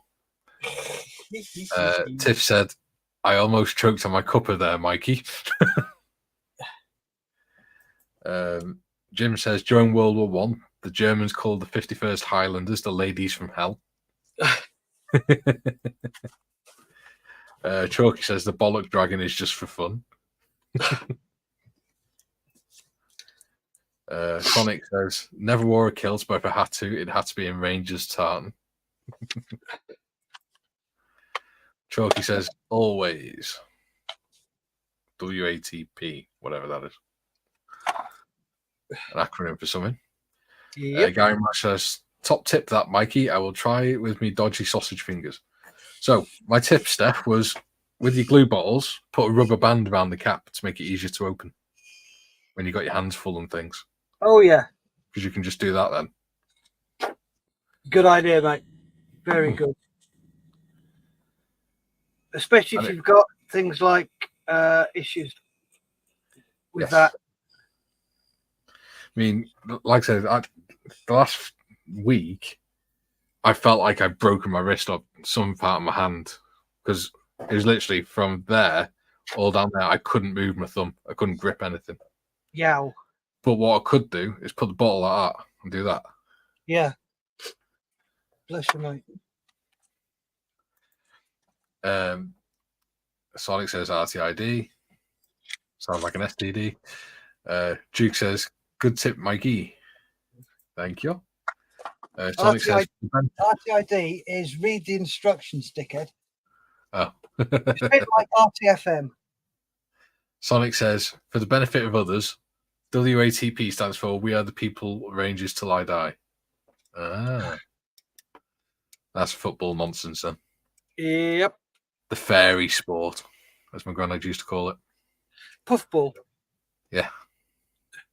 It's a bunch of fairies kicking a ball around the field. Oh, they're not wrong, lad. Rugby's a man's game. Gary T says, never won a kilt either, but if I did, it would be the same as the legendary 3 times 41 champions Sir John Young. Who? That's another one that's beyond me.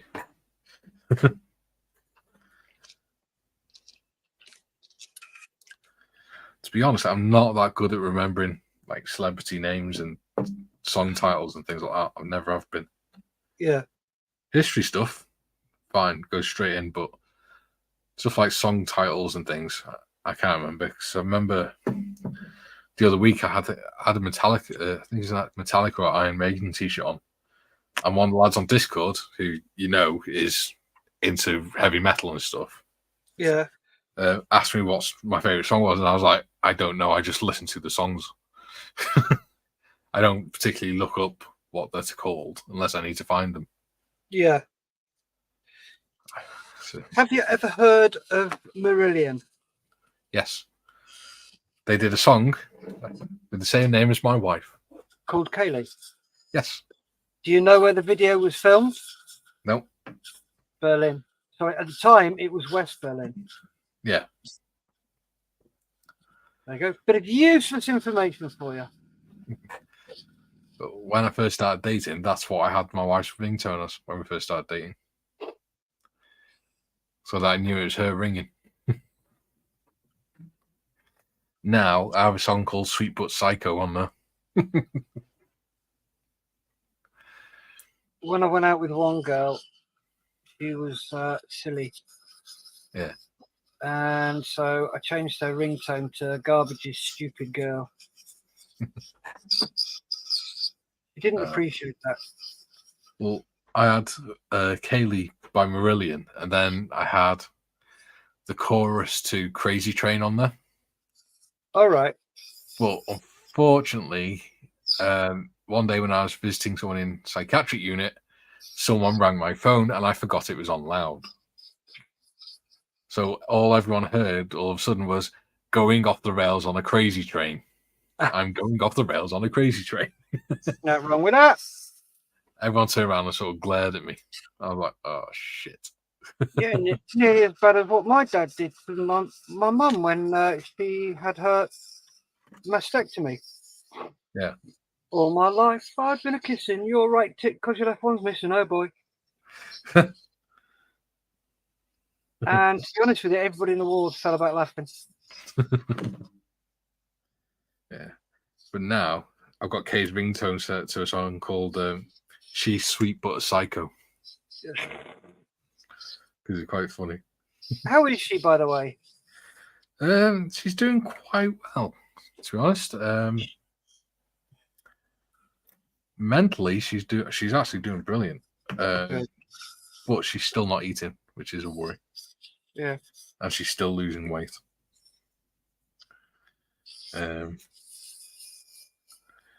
Yeah, other than that, she's doing really well. Good. Glad to hear it. Yeah, she went to the lad's parents' evening last night, so they're doing well. Good.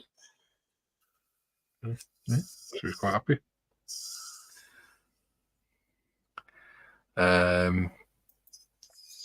Sonic says puffball is only played by the Celtic scum. Puffball is played by anyone who kicks a ball of wind around and then falls to the floor and gets. See, I've always thought that it was a bit pansy the way they, if they get clipped, they just fly over and just lie there on the ground. Oh, it is now. Yeah, but a couple of years ago, I was doing the medical cover for the Under-21 World Cup between England and Germany, and the speed they were moving at. No, it's not surprising that they go over so dramatically. Yeah. We had one where he was running along the right flank nearest to us, and the guy tapped his ankle, and he went over, and he literally skidded about 30 foot along the grass, and then smacked into the barrier in front of us. So we all jumped up and leant over the barrier, like, "You right, mate?" He's like, a bit stunned. He's like, "Yeah, I'm fine," and then got up and carried on running. But he was moving that fast, he slid about 30 foot. Oh. The only thing that stopped him was the barrier. The speed they move and the power that they put into that, their kicks and stuff, is phenomenal. Yep. What you got to remember is when I played in the 70s and 80s. Yeah. And That's a little bit in the 90s. And it was very, very hard tackling. Yeah. I was playing across in Holland, played against the Dutch team in Holland. And I was playing for the station, Albatros, and went into one challenge with this Dutch bloke. And it was a full-blooded challenge. I went straight through him. And I span him in the air.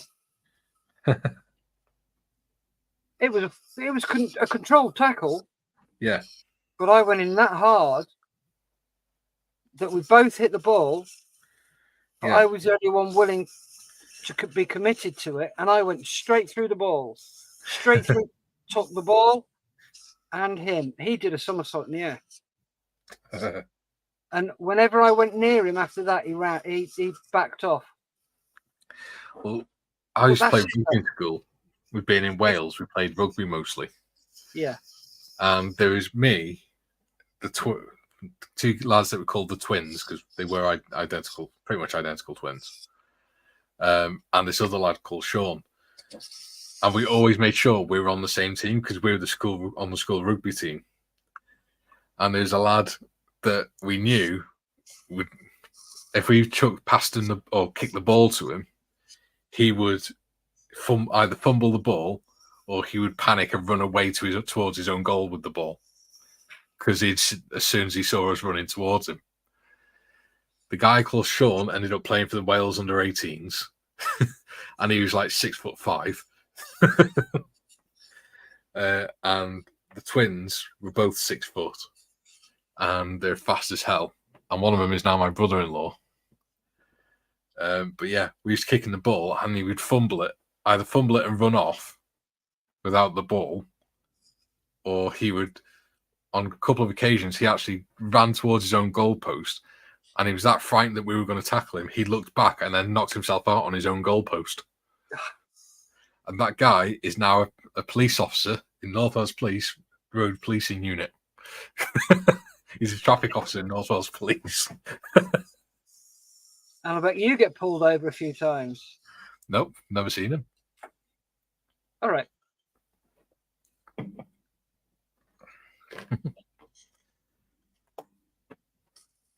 Yeah, he spends most of his time on the dual carriageways and stuff up by Wrexham. Right. I don't go up to Wrexham very often because it's like 20 odd miles away. Quite a few messages to get through.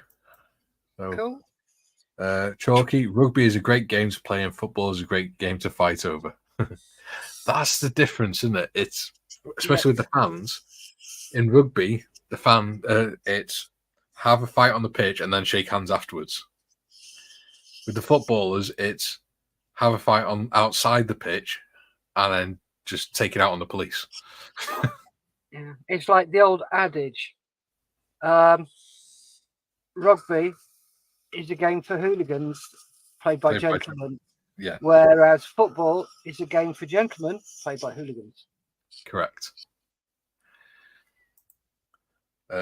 Sonic says, true that, Chalky. Jim says, first Scotsman I heard was Jackie Stewart doing commercials for AFX brand slot cars. The only time I've ever heard Jackie Stewart was when he was on Top Gear. I used to. He was on. Question of Sport regularly. Him. He was on with Emlyn Hughes. Hmm. Yeah, I remember watching when I first started it. It was Emlyn Hughes and Bill Beaumont. Hmm. Oh, that was hilarious when Emlyn Hughes couldn't get Princess Anne, so they got her on a couple of weeks later. Yeah. Tiff says, love the Scottish accent, but the Irish one I'd drool over. Or drool worthy. Gary Morris says, if you ever look at my playlist, they would not be able to work out what my favourite genre is. If I like a song, it goes on there. So I have everything from Marillion to Frank Sinatra to Miss Swift. Oh, yeah. Gary has a thing for Taylor Swift, doesn't he? And Oh, Kylie bless Minogue. him.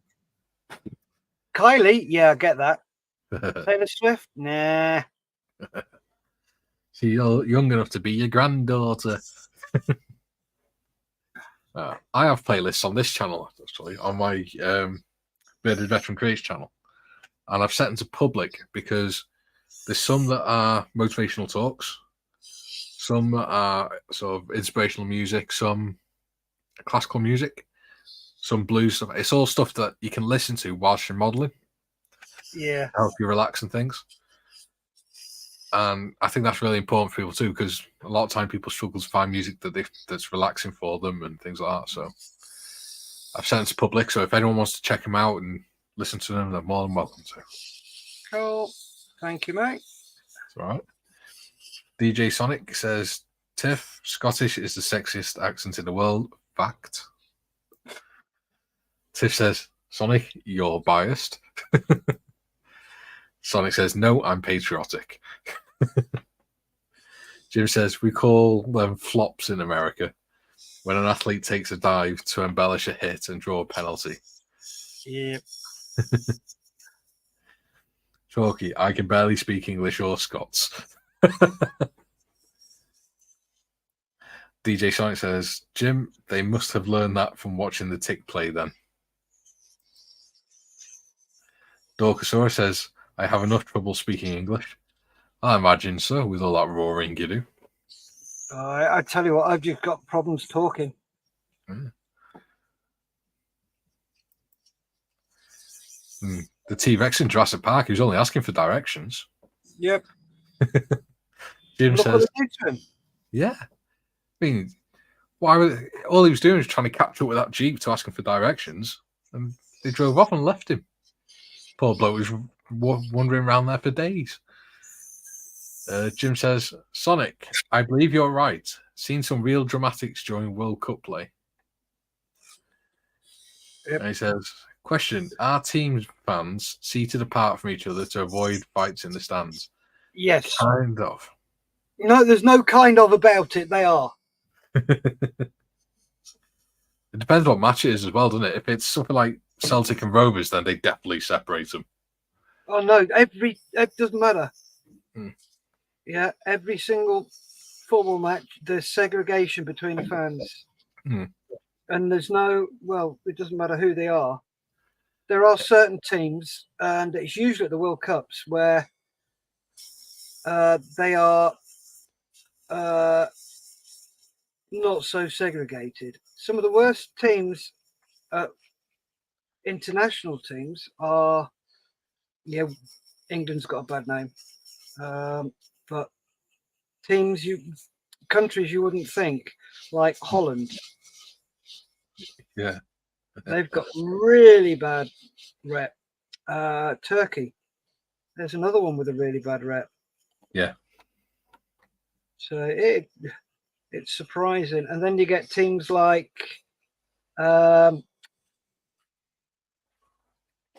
Brazil. Everybody loves the Brazilian fans because they're awesome. Everyone, they don't worry about too much up here because our local big team is Wrexham. And nobody really caused any trouble because it's owned by Ryan Reynolds. So nobody wants him to say, I've had enough of this and leave, because he's done a hell of a lot for the city. God, yeah. I've been watching the program. Yeah. and I was pissing myself at the end of the first season because Grimsby Town knocked them out of the playoffs. The thing is that everybody's going absolutely bananas because they've been promoted, but they got promoted in third place. Yeah, they made promotion, I think, by about 2 points.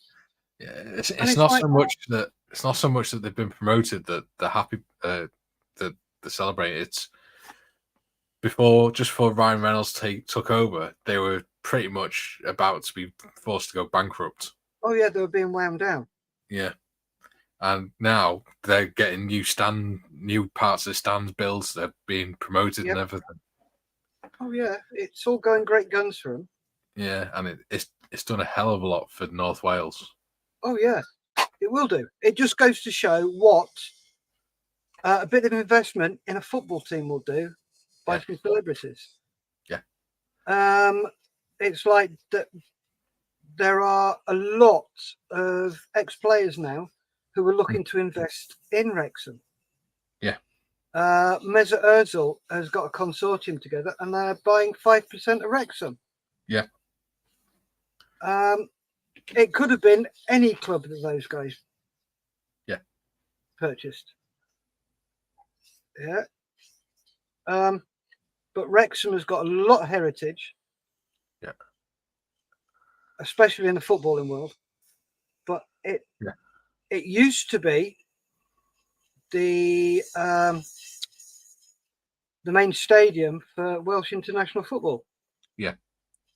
And it's what those two are aiming for again. Now, if they can split it between the north and the south, that's going to do even more for Wrexham. Yeah. And things like that, the way those two have behaved and what they've done has proved they're not just here for the short term. Yeah. Those two guys are in it for the long term. Yeah. Well, they'd be getting all their Hollywood mates to come over and watch the matches with them and everything, haven't they? And then let the papers take photos of them. Yep. And they've done a hell of a lot for tourism in the area. Oh, yeah. Oh, God, yeah. They've got Americans coming over and everything now just to see where Wrexham was filmed. Yeah. Yeah, just coming across. Who the hell are Wrexham? Yeah. But then they're coming around looking, the rest of North Wales, looking at all the castles and looking at all the little towns and things. Yeah. Yeah. So it's done good. I mean, we literally over the road from me, about 200 meters away from my house, we've got an 800-year-old abbey. Wow. Or what's left of it after the Reformation. But yeah, and then up the road, we've got an 800-year-old, 1200, I think it's 1200-year-old, what's it called? Pilgrimage site. Okay. St. Winifred's Well. I thought you were going to say St. Winifred's Choir. No, St. Winifred's Well. Do you know who St. Winifred's Choir are? No. Grandma, we love you. Do you remember that one now? No, before my time, mate. I know about the Battle of Waterloo, but it didn't mean I was there. Yes, but like I said, my brain works on history. It doesn't work on songs.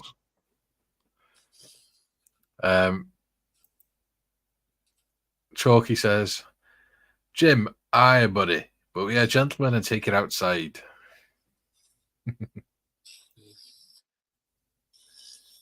Tiffany says, we can understand you fine, Chalky. Gary says, I am fluent in 2 languages, English and bollocks. Gary, he says, football is a sport I dislike, and especially its knuckle-dragging thuggish fans. Oh, Well don't. I'm a huge football fan. Always have been. Yeah. Played at a decent level up in Scotland. Played in the Highland League up there before I smashed my knee up. And some of the fans, it's just like, why? Why can't you just be normal? Yes, hoot and roll, sing songs, sing rude songs, sing really nasty songs. Yeah, well, they're banning that, aren't they? Yeah, but just don't beat people up because they support a different team. Yeah, that's just stupid. Yep.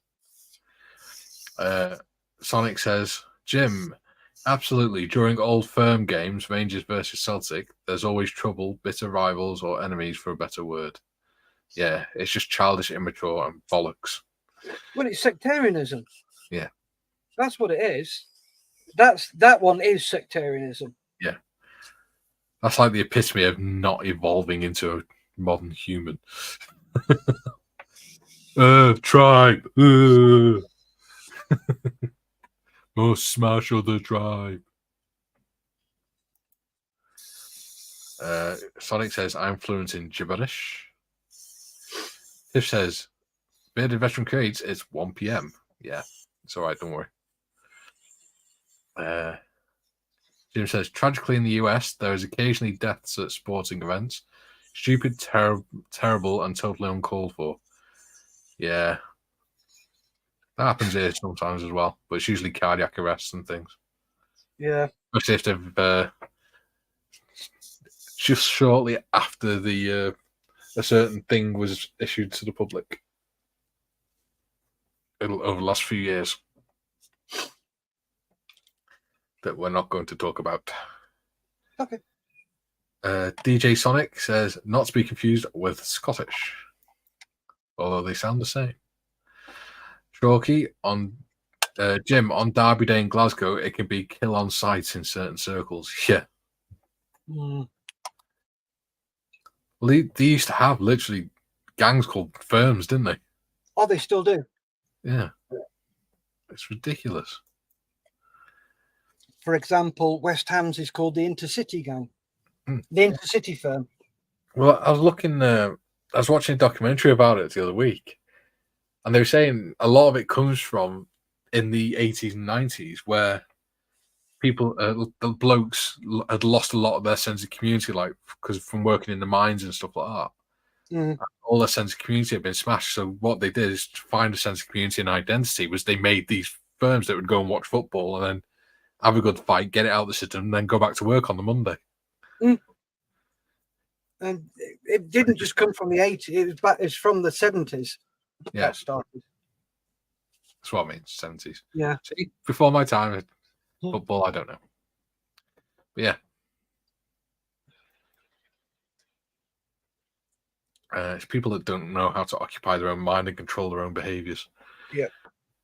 Dorkosaurus said, I would love to come over and ride a motorcycle all over looking at all the historical stuff. You absolutely should. There is plenty of it, especially in Wales. Oh, there's plenty of it all over the country, not just Wales.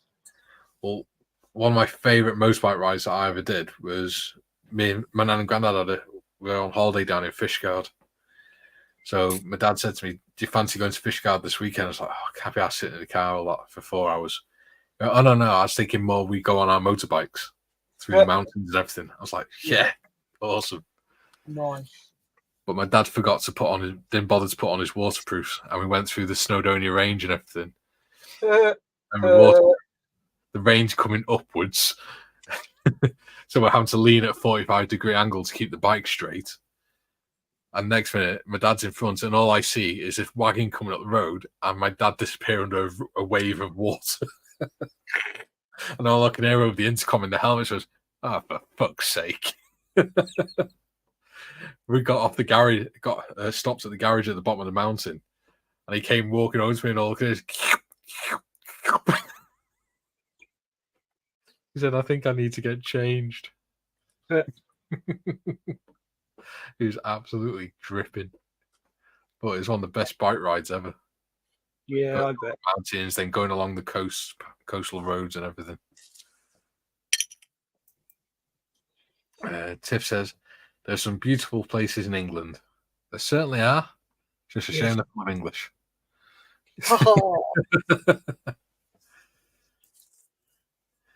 Jim says, in 2011, the hockey fans of Vancouver, BC, went on rampage through their own city after the Canucks lost the Stanley Cup final. That seems a bit counterproductive, doesn't it? Going on rampage through your own city. Gary says, have to go. Benji needs feeding. Is that what you call Okay, it? mate. Take care, bud. So, hi, Gary. I'll see you on Discord this afternoon if you come back on. Tiff says, bye, Gary. See you on the next one. Dorkosaurus says, bye, Gary. Gary says, TTFN, Tiff. He also says, see you, Dorkosaurus. And Sonic says, take it easy, Gary. And then he says, jumping on Discord after the stream, Mikey. Yep, most likely. I usually do. Chalky says, Dorkosaurus, I love riding my motorbike along Scottish back roads. It's such fun. It is. Yeah. We've got a road not far from us called the Mold Denby Road, and it is synonymous with bikers in North Wales. Every biker rides it because it pretty much goes in a straight line, but it's just got loads of curves in it. Nice curves that you just sway around. And it's always long. It's all fields and countryside. And it's about 10, 15 miles, something like that. But there's no speed cameras or anything. There's just the occasional police officer. Yeah. But there was an accident there a few years, about 10 years ago. So when I was in the ambulance service, my instructor was talking about it because one of the guys on the course was also in the local fire brigade, local fire service. Yeah. And we both attended this incident. And what happened was a load of cyclists were riding. They were riding abreast, but there was that many of them that there's like 3 or 4 rows abreast going in abreast. So there's like 10, 15 bikers, cyclists or something. And they were instead of sitting all in a line on the left-hand side, like I said, they were all abreast. And this car come along, because it's a 60-mile-an-hour road, 60 mile an hour, round the bend, not had time to see him, and just gone straight through him. Oh. And they said they were getting out the fire engine and the ambulances, and they were having to watch where they put their foot down, because if they didn't, they'd stand on a kidney, or they were standing on bits of arms and things like that. And literally, the fire brigade's job was just to pick up body parts and put them into bags. Yeah. The thing is, at the end of the day, that's not the driver's fault. Exactly. They were riding abreast, and it was on a 60-mile-an-hour road. Then that's their own stupid faults. Yep. Right, are we going to finish off the comments and then knock on the head? Yeah. Because I'm up to that stage now, so just let things grind. Dorkosaurus says, laugh my ass off. I know how that feels. I've been rained on many times. Jim says, I would love to cycle all over the UK and Europe too. Ooh. Sonic says, some of the scenery here is breathtaking. Makes me proud to be Scottish. Chalky says, Bearded, I used to live in Macclesfield and used to run up to the Cat and Fiddle the same route as the British Rally. That route is a biker killer. Yeah. Right. So, with that all said, ladies and gentlemen, we're going to see what Steff has done today. Right. I have closed it up. Nice. And I've got all my eyes in the right places. All right. Yep. So I've just got to finish off cleaning up this, flattening this down. So I'll get some that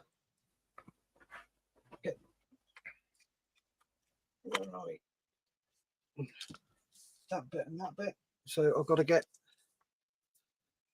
this bit in there and glued in place. Mm-hmm. So that needs trimming up, and then it'll need filing back, and then on yours, is that piece a different colour to the rest of it? Because it is on mine. Ever so slightly. Yeah. Because on mine it's slate grey. No, on this one, nope, they're all red and white. Cool. So, and then glue that bit in place, and then I've got the 2 bits I cut out. that will be spare. Well, they'll be on the diorama. Yeah. So that's how it's looking at the moment. Are you doing some World War One ground crew with it or something? No, because I'm crap at painting figures. So yeah, that ain't happening, mate. Not Fair at enough. home. So yeah, that's what it looks like. Cool. So I'm quite happy with that at the moment. Excellent. So that's where I am. What about you, Mikey? Me, I have cleaned up the prop, ready for spraying and painting. When it focuses, come on, focus on me, not the bloody cutting mat. There we go. So clean that up. Got rid of the seams. And I have used my engineer's square to put the struts on. Cool. Well, outboard struts, anyway. I just hope we've got them on the right way. Oh, I also drilled the holes out for the struts as well. If you have a look there, it shows you it should be ever so slightly the vertical, the longer Yes. one, which should be ever so slightly backwards. Yeah. So the back one should be pretty much vertical. Yeah. Yeah, which is what I've got, so Cool. should be right. Yeah, it'll be all right. Right. Before we go, last few words from our adoring fan base. Jim says, thanks for the show, guys. Have a great weekend. Thank you very much, Jim. Glad you enjoyed it. Sonic says, on the next episode, how to build a bomb. No. I can do that. Yes, he could do that. He was an armorer. Although I don't recommend it. Nope. Dorksaurus says, sorry, go on, Steff. You get in trouble. Yes. Dorksaurus says, it was nice hanging out with you all. Hope everyone has a wonderful day. Bye, everyone. Nice hanging out with you too, Dorksaurus. Don't forget to like and subscribe, dude. Or do that. Whichever you are. It's been a pleasure having you with us.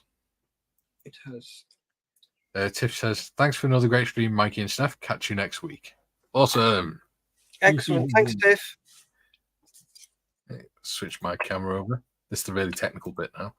Yep. It's been nice having you, Tiff. Yeah. Having you on the chat. Yes. We know what our fan base is like.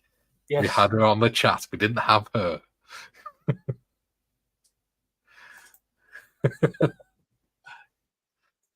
Sonic says, looking forward to the next one. Cheers, guys.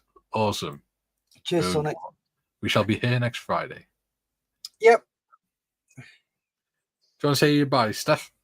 I do. Yep. So, see you next Friday, guys. Take care. Have fun. Be safe. Keep modelling. Goodbye, everyone. Bye. Right up, so go on and do not stop till his tail's down near your prop. If he only crashes this side in place, then you'll